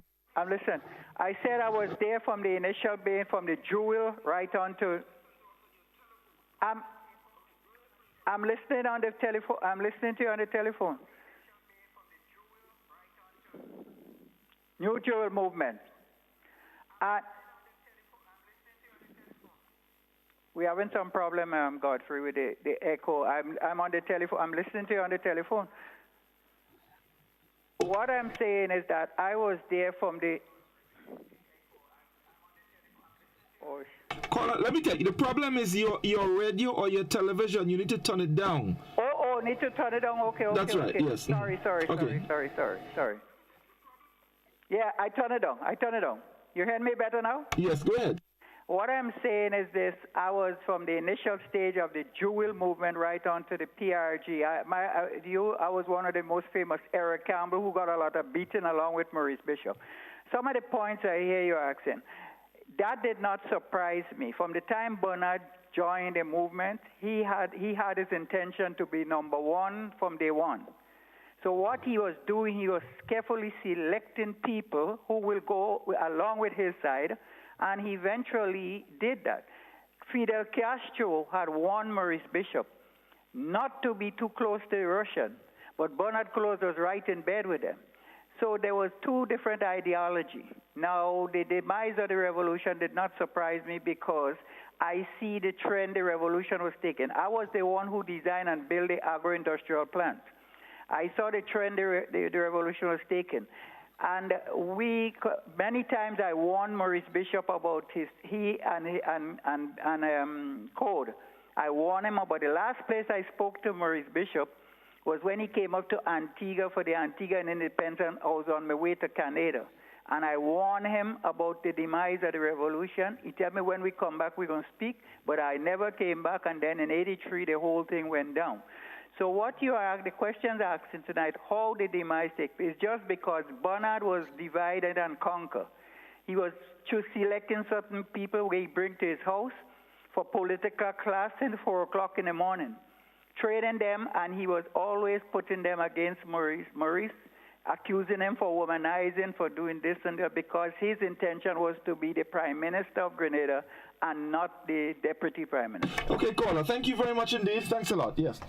435-2041, that's the number. While we wait on the other call, I want to put a question out to all of you, and you can take turns in answering it. Now, a good friend of mine, and I want to use his words in reference to Maurice Bishop. He said Maurice Bishop was the most popular figure in the revolution. People loved Maurice Bishop. He was the political leader of the party. He was the legal mind in the party. He was the head of the army. The head of the army. And what happened during the revolution, Maurice Bishop must take responsibility for all of that. I just want to quickly share with you a little bit from one of Maurice's line of march speech, where he said, "Consider how people get detained in this country. We don't go and call for no votes. You get detained when I sign an order after discussing it with the National Security Committee of the party or with a higher party body. Once I sign it, like it or don't like it, it's up the hill for them." The words of Maurice Bishop.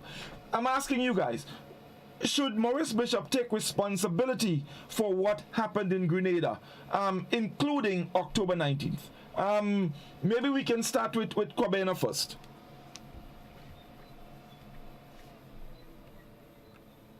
Sorry. Wow, that's real. Wow. That's a painful yes. It's a painful yes. If we're going to heal, and the sharing of stories, Mr. Bula is exactly right. As we share these stories more, we will see what really went wrong, and perhaps we can identify at what point it could have been stopped. Yes, all of we pay for our sins, and he paid for his sins. It's a pity he had to lose his life for 17 years on the foot. But the mistake was arming and using force, detaining, imprisoning, that authority, that heavy manners. That's a mistake. You're not going to create a free revolutionary Grenada with force. And it's a painful acknowledgement. He has paid with his life. Let's heal and move on. I'm not looking for bones. I'm not trying to spend too much time in the stories I don't know, because at a young 18, 17-year-old, there's things I don't know, but Mr. Bola is clearing up from an inside integral living son as well of what actually the people who were involved in executing the revolution. I was on the outside just receiving the vision, the message of love, and the apparent organization and the promise of the nation, which I hold dear to help me to heal from the pain and anger and rage and frustration and destruction I felt, because we heal and move on. So thank you for sharing. This is amazing. I don't know, do a series on this and give others an opportunity to share. Thank you. Dr. Dow, your response. As part of the process, Maurice has to take responsibility as well. I understand what Mr. Bola spoke about democratic centralism, and that would have been part of the process. But I find the difficulty I have is, how do you fight against what you would have seen as Gary's demerits? Yes. So you fight against a mongoose gang, and you fight against shutting down of newspapers, and you fight against all of those things. Yet when you come into power, it's not change, it's rather an exchange, because you do similar things or worse. And so he has to take responsibility for that aspect of the negative sides of the revolution, the no elections, the imprisonment without trial. This is some of the things that, as members of the process, and Morris included, has to take responsibility for. As Mr. Amen said, it's really sad that his life ended. But at some point, as we look back, as we try to figure the whole process out, the persons who would have been in charge of the process all have to take responsibility for that process falling apart. Livingston, same question. Yeah, just maybe I have a different viewpoint. From day one, with Unison Whiteman, when they formed the New Jewel movement, there was shared leadership. Later on in the party, maybe he was called maneuvered, and there was this democratic centralization that was taking place. So the responsibility and the role of what took place on everything that took place maybe was not just in his hand. Maybe just at the time when he couldn't stomach the abuse anymore. I'm just saying, maybe just being the devil's advocate. Maybe when he started to put up the resistance, when he really recognized the devil that was taking place, and he tried to break out, then that caused his demise and his death, the revolution demise and his death. So I am saying, yes, he was part of the process, but the whole reorientation in the revolution was on a sort of democratic centralization and shared leadership that was always present in the NGA. Scholar? Actually, I hold the same view as Livingston, basically, and maybe everybody else. And I always say that once you are in leadership, that you take responsibility. Leadership comes with responsibility. It's something that I advocate, and it's something that I would articulate. Even outside of this, I would have articulated that a number of times, even on this program. So I can't go back now and say no. So the responsibility, when you are in leadership, sometimes you don't even know about it. Sometimes there is this the philosophy that Mr. Bola would have spoken about, where the truth is that it's a participatory kind of democracy kind of thing, and the leader signs. Sometimes you don't agree. Oftentimes you get blows for things in leadership that really and truly you don't even agree with. But because you are the leader, it comes basically with the territory. And so from that standpoint, you have to say yes. But when you listen to what Mr. Bola and would have articulated in terms of the process that they went through for decision making, then you have to understand that, just as Livingston said, there is much more to this than this guy, and there is much more in him after that. Okay, Risi, maybe if he didn't agree to those things even before then, he might have lost his life a little earlier than October. Risi, your take on this? Your microphone? I agree as well. I don't think that he is exclusively supposed to take all responsibility for, everything that would have happened, how things were handled. I believe that he was part of a team, and majority ruled. And I really believe that he represented an entire process and the team. And by virtue of being leader and being the biggest face of that period, he would appear to be the one that, is responsible. But I believe that he represented the team. So he's not exclusively responsible, but the whole lot of them are. Mm-hmm. That's what I believe. Yeah. But before I go on, sure, go ahead. Go ahead. For the panelists, a question on Facebook. Do you think that Maurice was leading closer to having an election someday, but based on the party policy, he was deemed as a sold out, as what was said to we Grenadians during that time? Or democratic centralization in having an election? That is a question coming from Jose Philip. And that's for the panelists. Yeah. Dr. Dow? But Godfrey, before Dr. Dow weighs in on this question, let her roll it over in her head. But I wanted to get Mr. Bola's take on the previous question. Yes, I was going to come to him actually, but as Reese asked the question, but I'm going to come to him on that. Yes. I think you should let you roll it for a while and let Mr. Okay. So Dr. Dow, just a moment. Mr. Bola, should Morris take responsibility for what happened? There is no doubt in my mind, when you have a revolution, you need to have a very strong leader. And you have to be able to set examples. I think if you look at Cuba, had a very strong leader in Fidel Castro. If you look at what happened in places like Zimbabwe, etc., in Angola, MPLA and all them places, you have to have a very strong leader. Now, the very said men accused Morris of being weak. Okay, he wasn't decisive, we went quite a lot. But let's go back to the man himself. You cannot take a position and make a joke of everything. And that's one of the faults of the revolution. They took serious words and made a joke with it. For example, Morris, in all of his speeches, you go back and listen to them. He said, if a person look like a counter, they smell like a counter, they walk like a counter, what is your mother, your father? Bring them in. There was no due process of law and have a trial. Once you smell and you look like a counter, they lock you in. There's one young fella, one young man I'm very, very always sorry for. He was a pastor. And this young Pierre wanted his girlfriend.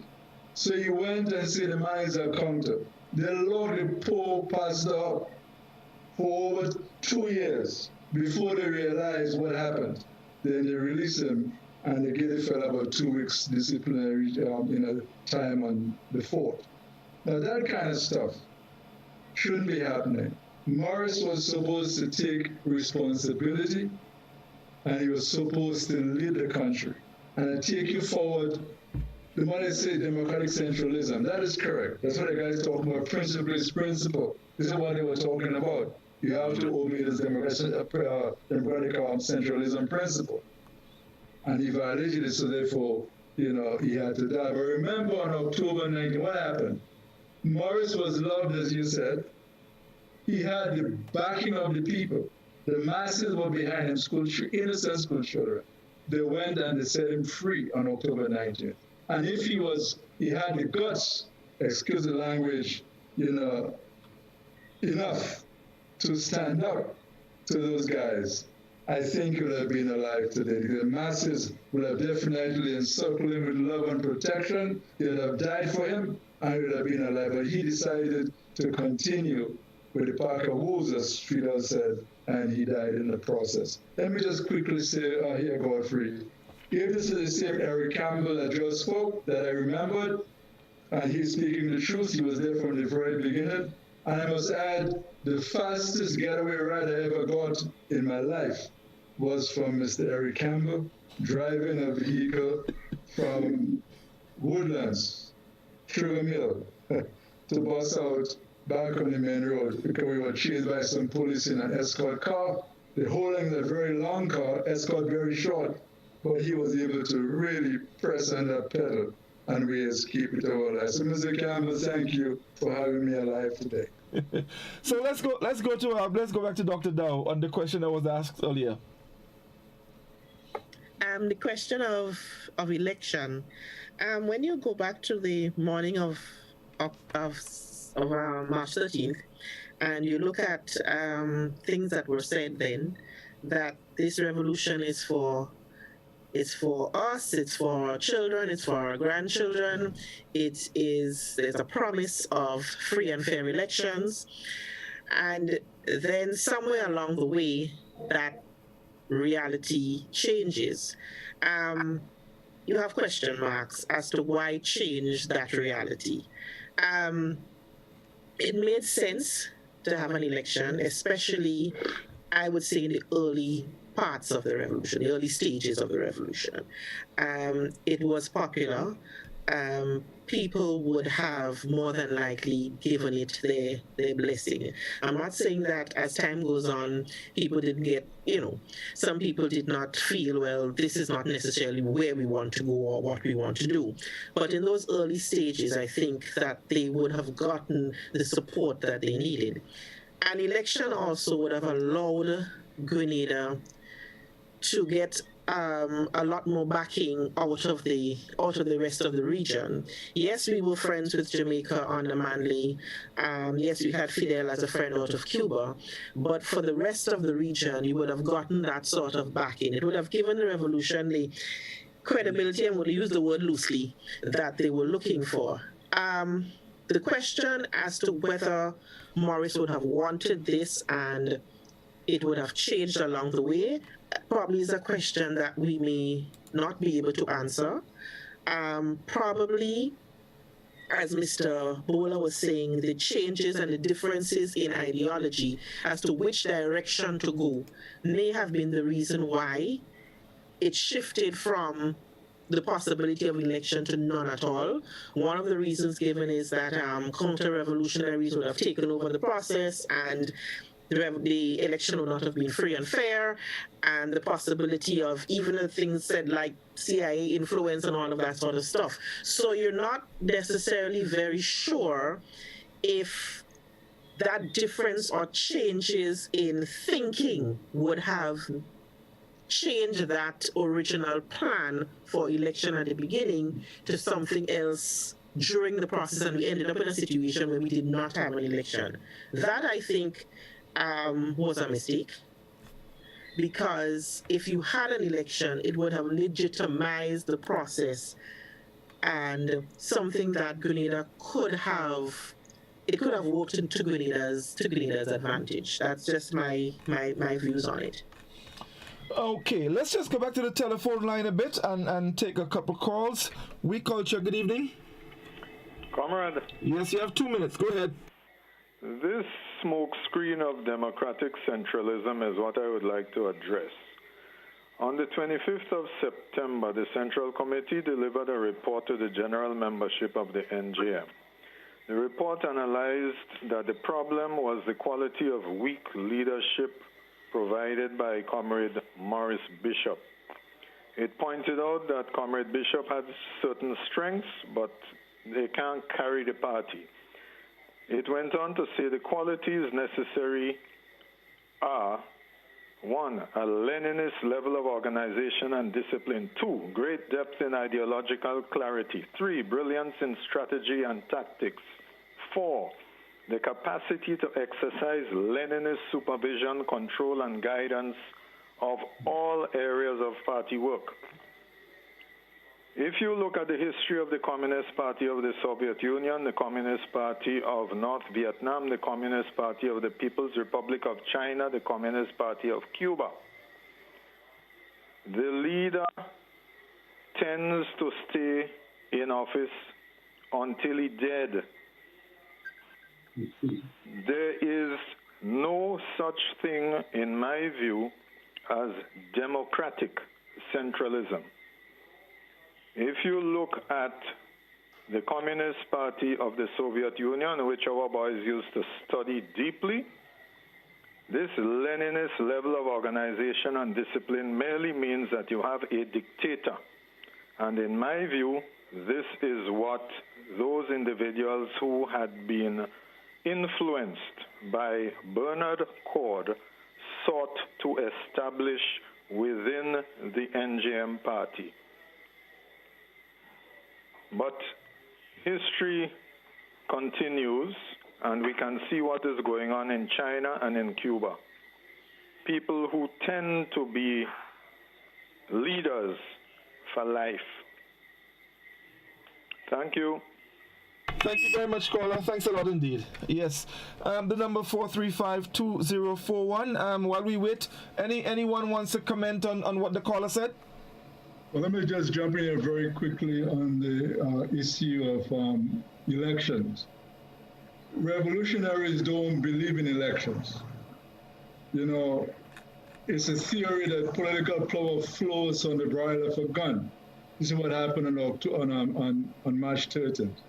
And there was no need for an election. Morris said on several occasions that the so-called Westminster parliamentary democracy model is not going to happen in Grenada. This 5 minutes participation in democracy where you go and vote, this is not going to happen.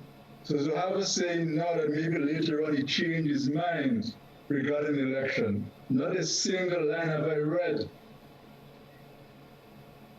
states that they were thinking in that direction. The party itself, and he as an individual, the answer is no to that question. The election was not part of the revolutionary agenda. It had been a betrayal of revolutionary principles in the first place. Just to weigh in a little bit on this before I go back to Dr. Dow. According to the Grenada document, commonly known as the Blue Book, it says the revolution that overthrew the Gary regime in Grenada in April 1979 was designed to create a communist society and to bring Grenada into the Soviet orbit.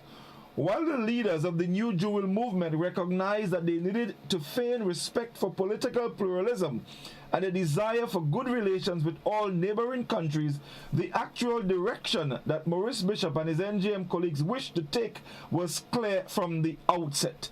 The close working relations the regime established with the government of Cuba, both in Grenada and in Cuba itself, showed that Bishop intended to model his revolution on that of the Soviet Union and more immediately of Cuba.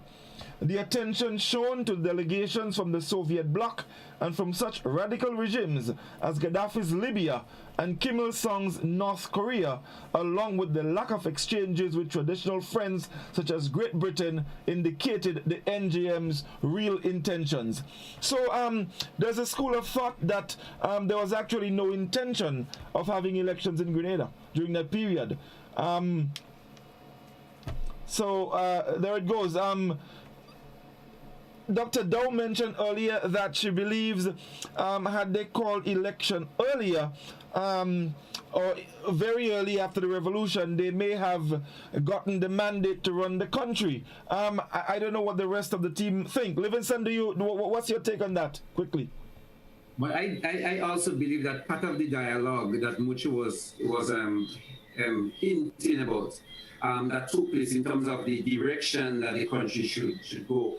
Had also recognized that Grenada is in a particular cultural and geographical location that is different and is more challenging than the other places.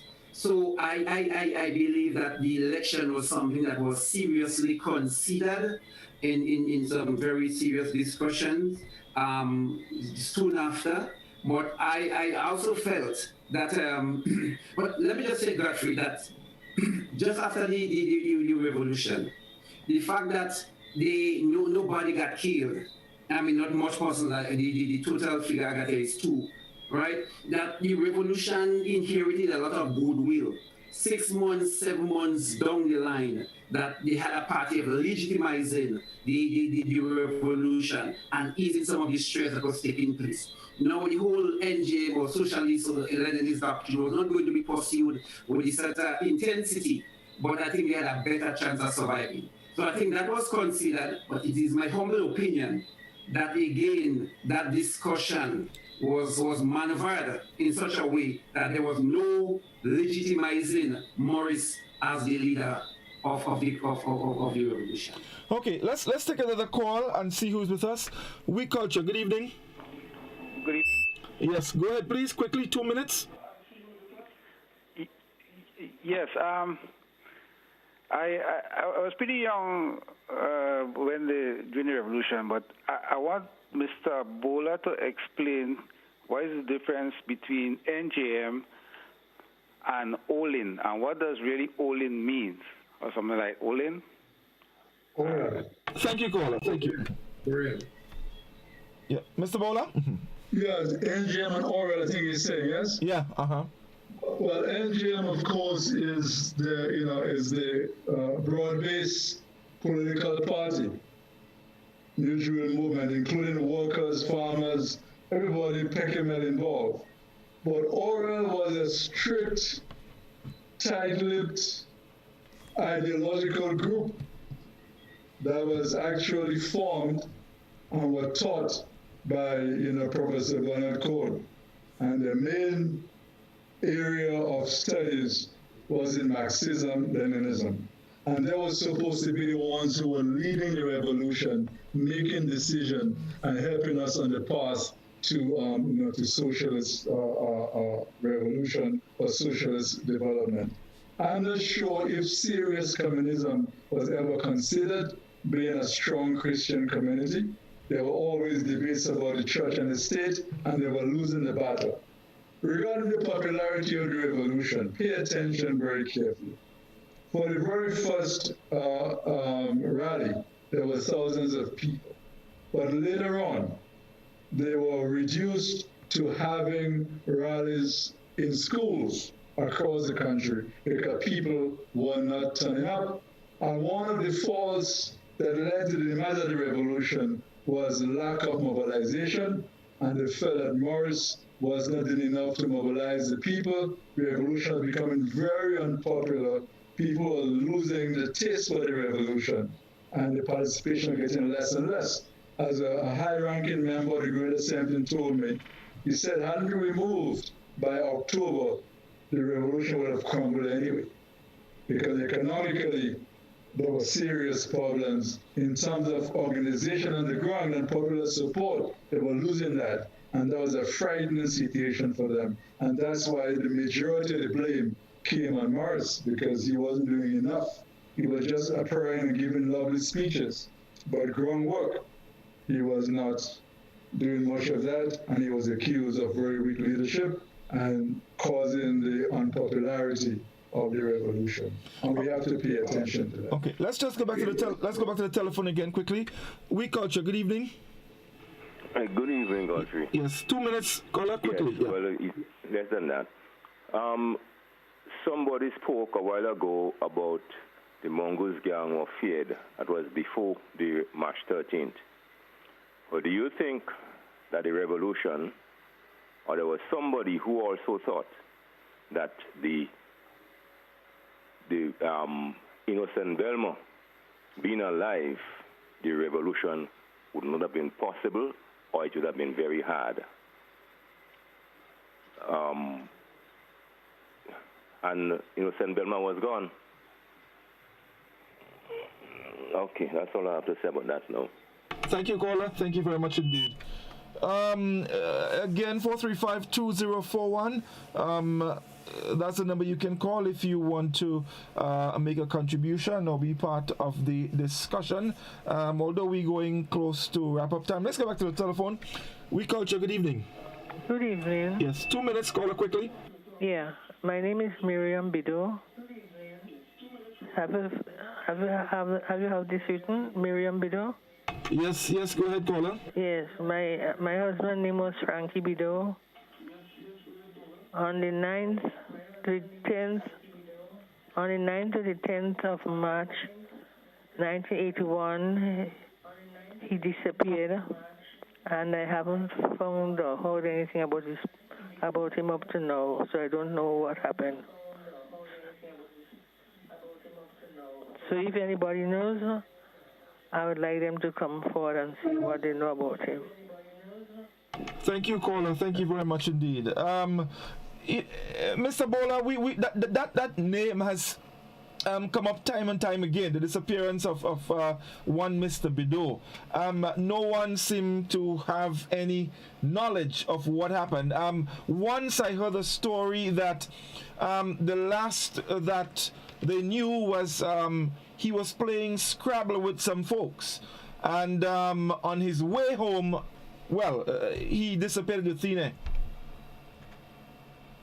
All I can say, Mr. Augustine, a lot of secrets in the revolution, and it may take a while before people open up and say what happened. You know, I remembered in a discussion at the Anglican High School, a young lady got up and she said she was at the University of Guyana when she heard that those guys, the 17, were actually pardoned you know.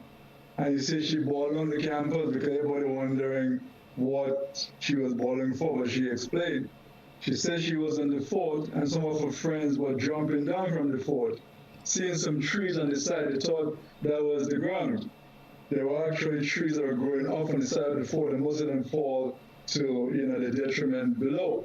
So she asked one of the members of the panel, one of the greatest 17, what would you tell me? Who gave the command to shoot on the fort? And he wasn't answering at all. So then I came and told the young lady, even among thieves, they are honored. So sometimes, and he said he would speak one day, but he cannot speak now. So I do hope that someday that individual or individuals will speak about the disappearance of Mr. Villa.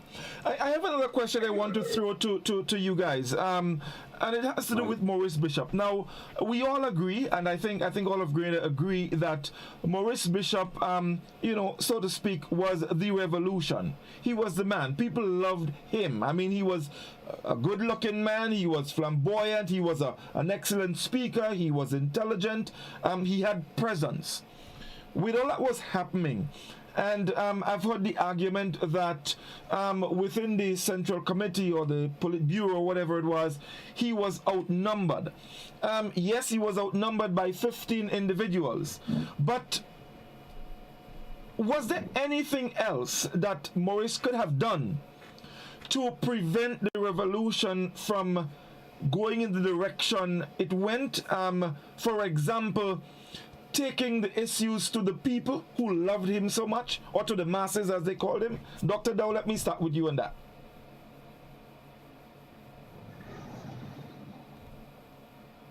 Godfrey has a loaded question.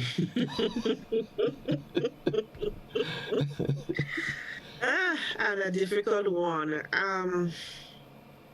I think I would have mentioned earlier that once you're at the helm of a political party, in this case a revolutionary political party, you have to take responsibility for what happens. And as difficult it is now for us, knowing how much Maurice was loved, sometimes it's hard to, knowing how much he was loved, one, two, how he died. Sometimes it's difficult to say he was wrong in certain instances, but I think we need to be fair enough to say that there were instances, there were things in this revolution that was not right, and Maurice, Bernard, Lane, they all have to take responsibility for the things that were not right. What comes to the fore for me is that I think there's a lesson to be learned out of this process, because when we talk about revolution and we have to teach our children, some of the things that we need to speak about is tolerance. And it may sound like a simple word, but tolerance in terms of your adherence to a particular ideology, adherence to the point where that ideology, whether it's capitalist, socialist, whatever ism it is, becomes so, it takes control to the point where the people no longer matter, that you're supposed to be helping or you're supposed to be assisting. So there has to be a means of checks and balances. There has to be a means of temperance and tolerance when we're speaking about the way, the direction in which politicians are willing to go to ensure that in doing all of this, is it for the people that I'm supposed to be representing? And I think that is one of the things that we need to take away from this whole situation of the Grenada Revolution, that the need for temperance, the need for tolerance, the need for compromise, the need for negotiating, these are some of the things that we have to learn from it. Because if we don't, we are doomed to make the very same mistakes again. And when we think of our young generation, these are some of the things that they have to learn, that we have to take away from the process that we have gone through. Okay. All right. Now, it's time for us to wrap, but I want to ask one final question. The answer will serve as our closing remarks for the program this evening. And that question is, and everyone would have the opportunity to respond to it and, of course, close off. October 25th. Some people, or many people, refer to that day as Liberation Day. Some people refer to it as interference in the internal affairs of another country. I would like to hear from each and every one of you. Was it a Liberation Day, or was it interfering in a country's internal affairs? Let's start. I will start with Reese this time. Okay. It's timely that you asked that question, because Alistair Amade on Facebook have been asking that question. What is it that the panelists think about he termed it as invasion into Grenada by America? What was their real intention? Now, I believe that Grenada, that little dot, and the ideology that they were pushing at the time, and what the strides that they were making, I believe that it was something that caught the eye of America. I believe that Grenada was seeming like this little threat that was aligned with, the Soviet Union and Cuba and these kinds of communist countries. And that is something that the superpower of America, who believes that they're in control of the world and they're supposed to determine what happens everywhere, I believe that Grenada was seeming that way to them. And Grenada being a very small country, I believe that it was like an easy come in for them, with the excuse of, we have a revolution that is happening, we have people are being killed and that sort of thing. I thought that they got an excuse to come into Grenada. And so to me, it's an invasion. It is not Liberation Day. It is not Thanksgiving Day for me. And that's my personal opinion. It is an invasion. That is how I see it. If you ask me the question, do you think that we would have ended by ourselves, or would we have continued killing each other? I believe that good sense would have prevailed eventually, because the power of the people. That's my... Kwabena, your take on it? Wow. Let me preface this by saying, to depart from the colonialism, the legal system, the political system we're born under, it's not easy. As Vincent mentioned, we have a geographical and cultural background and heritage. And we want to shift from this to a freer society. And to do that, we would have been to maintain the connection and consultation and organization with people. When Bishop and the party became disconnected from people and lost in their dogmatism and ideology, that's when they lost control of everything, including themselves.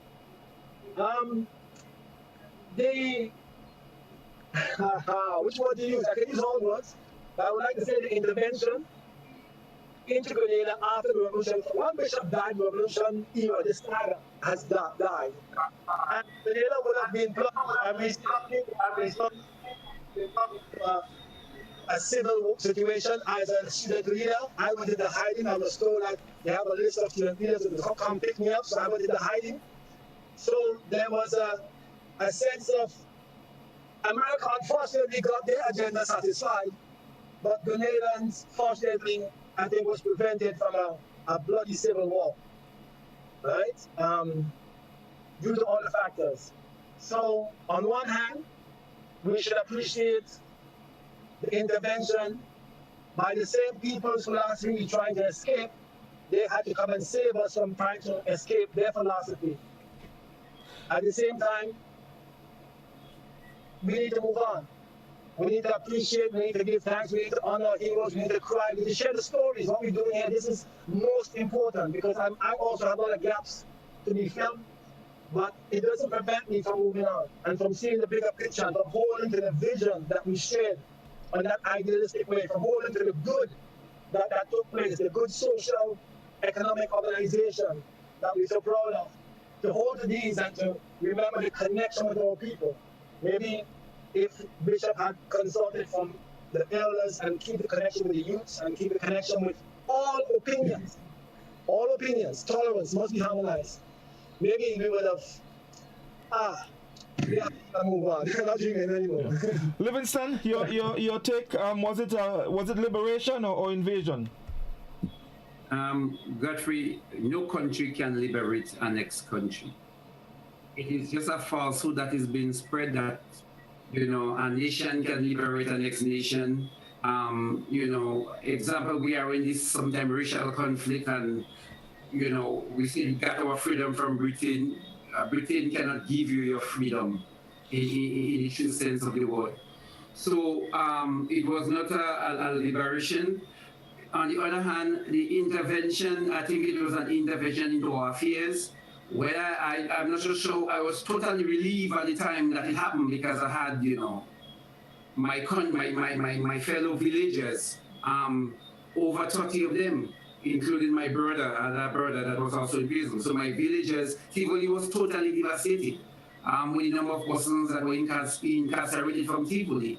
So I was very happy that those guys were able to be freed.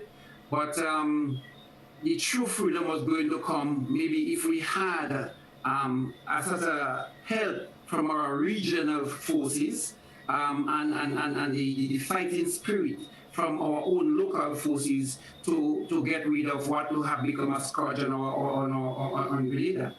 A lot of blood was going to be shed. Some of the people in prison probably were going to be killed, but I think that was going to be the only way, or the best way. Because even up till now, we are still suffering from what happened an invasion. We cannot get it right. We still cannot get it right. Yes, it has become peaceful, but I believe that actually stunted our development. As I said, at the time, I was very much happy that it happened because I wanted us to go through a peaceful transition. But it would have been in a good way to right some of the wrong that was taking place. All right. Scholar, your take? The microphone.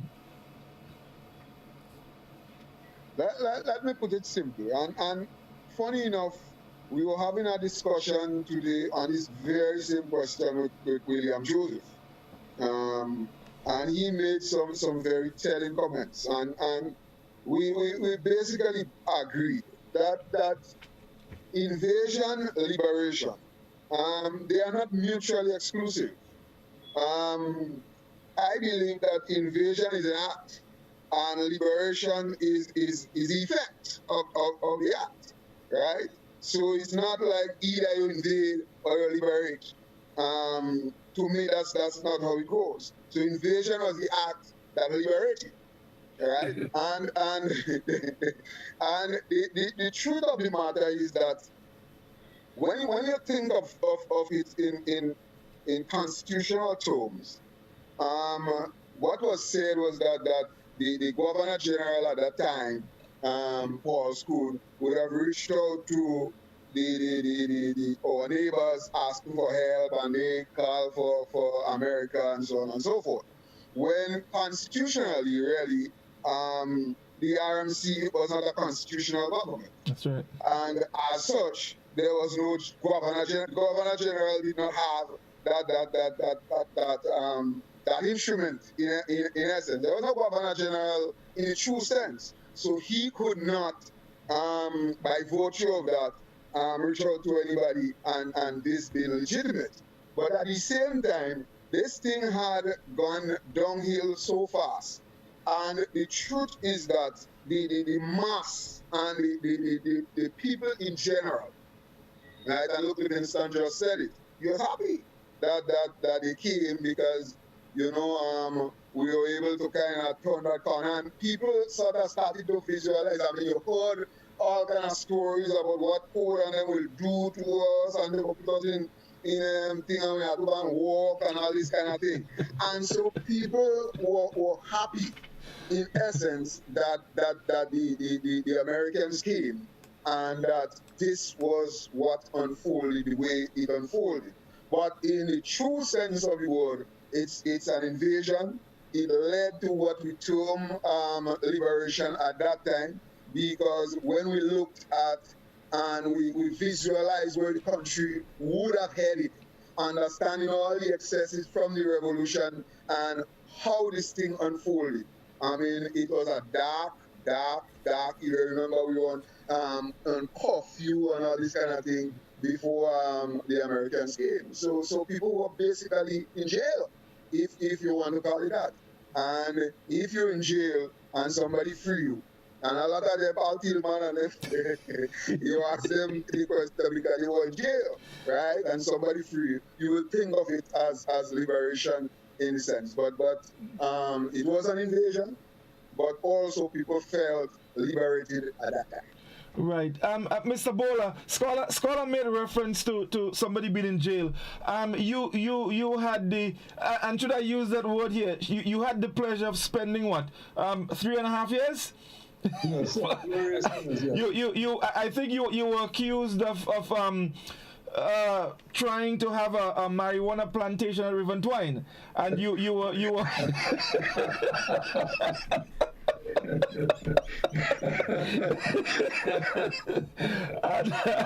so you were entertained, or you at Richmond Hill for 3.5 years. Were you liberated on October 25th? Let me just say very quickly that the PRG was very good at propaganda. And I hope that one day I have a program where you can have me on that program to discuss finally the event when issue and why we ended up in prison and why I went to Morris personally that night in April 1980. Two important points. Morris had the opportunity to save himself if he wanted to. In that personal conversation, he's told us that a senior world revolutionary gave him a formula how to preserve his life in 1980, 3 years before 1983. I asked him why doesn't he implement it. He drank about 3/4 at the banks and he smoked a cigarette and he didn't answer up to today. But if he really wanted to, the formula that they gave him, he would have been alive today. Regarding October 25th, not because I was in prison, I'm happy the Americans came.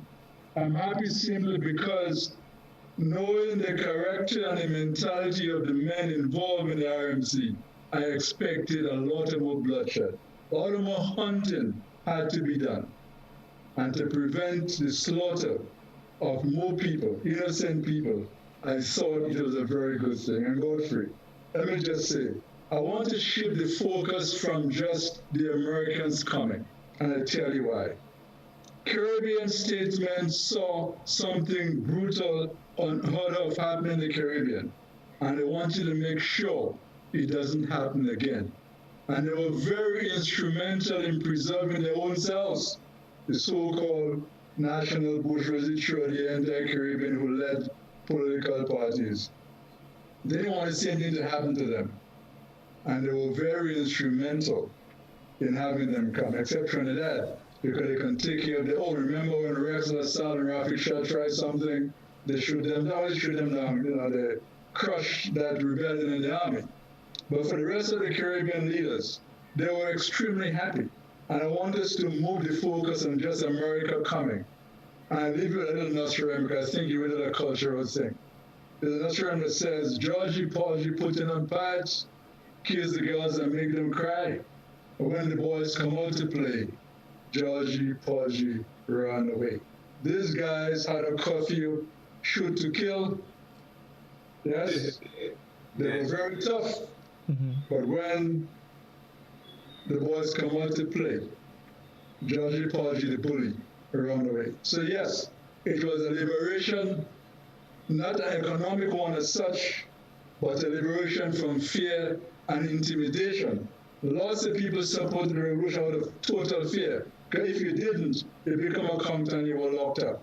And the Americans coming with the help of the Caribbean leaders and the wishes, of course, brought an end to an era of fear, total intimidation. And that, for me, is liberation. And people in the Caribbean, and Grenada in particular, should be thankful for that period of liberation. Dr. Dow, you have the final say. After hearing from everybody, one of my students, when I asked that question a long time ago, she referred to it as intervision. She tried to marry the 2 points together. And from everything that has been said, I understand the idea of an intervention. Invasion because a foreign power is going into another country without their consent. As far as the U.S. was concerned, Grenada was a threat to them, to their way of life, to their way of doing things.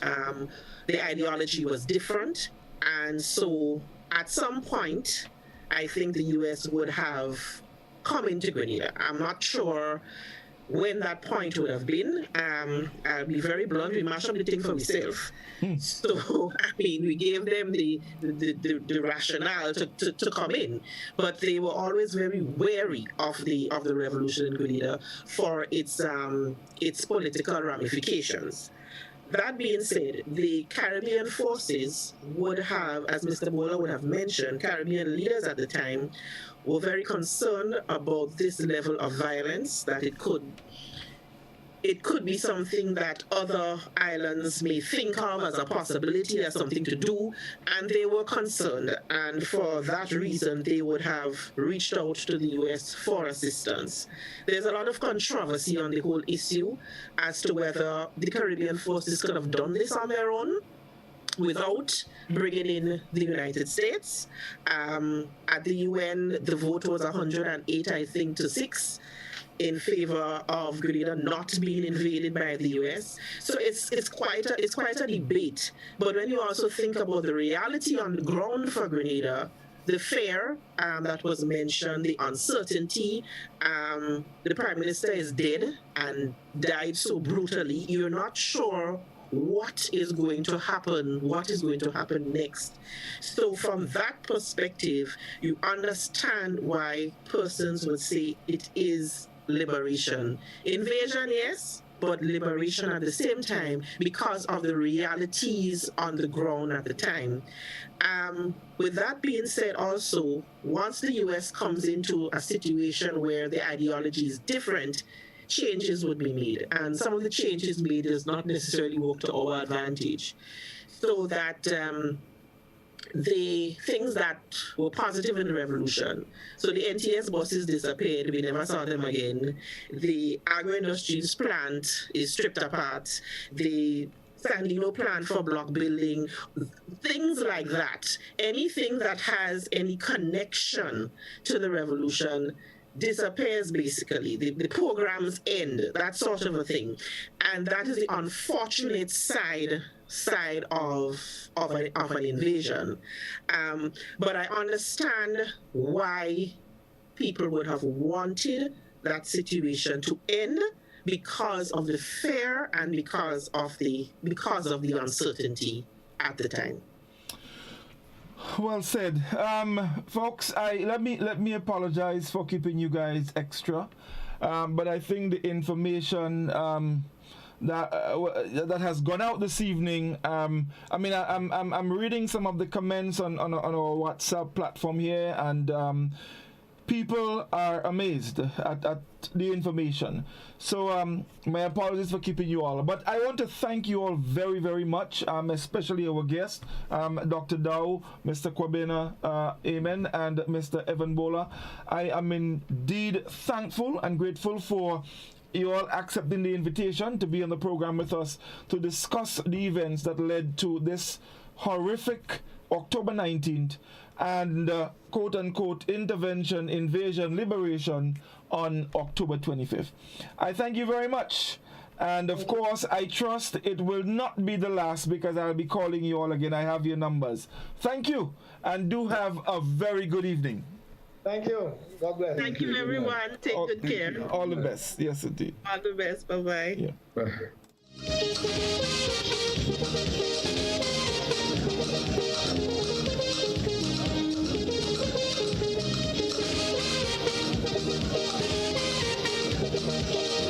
Raise it high up the ladder, let we set it on fire.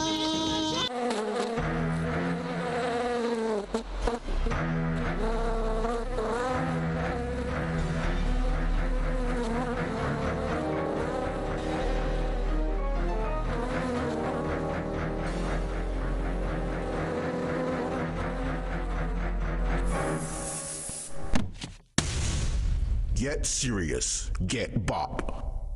Available at Hubbard's Agency, Kirani James Boulevard, St. George. Ovio.com. Sale.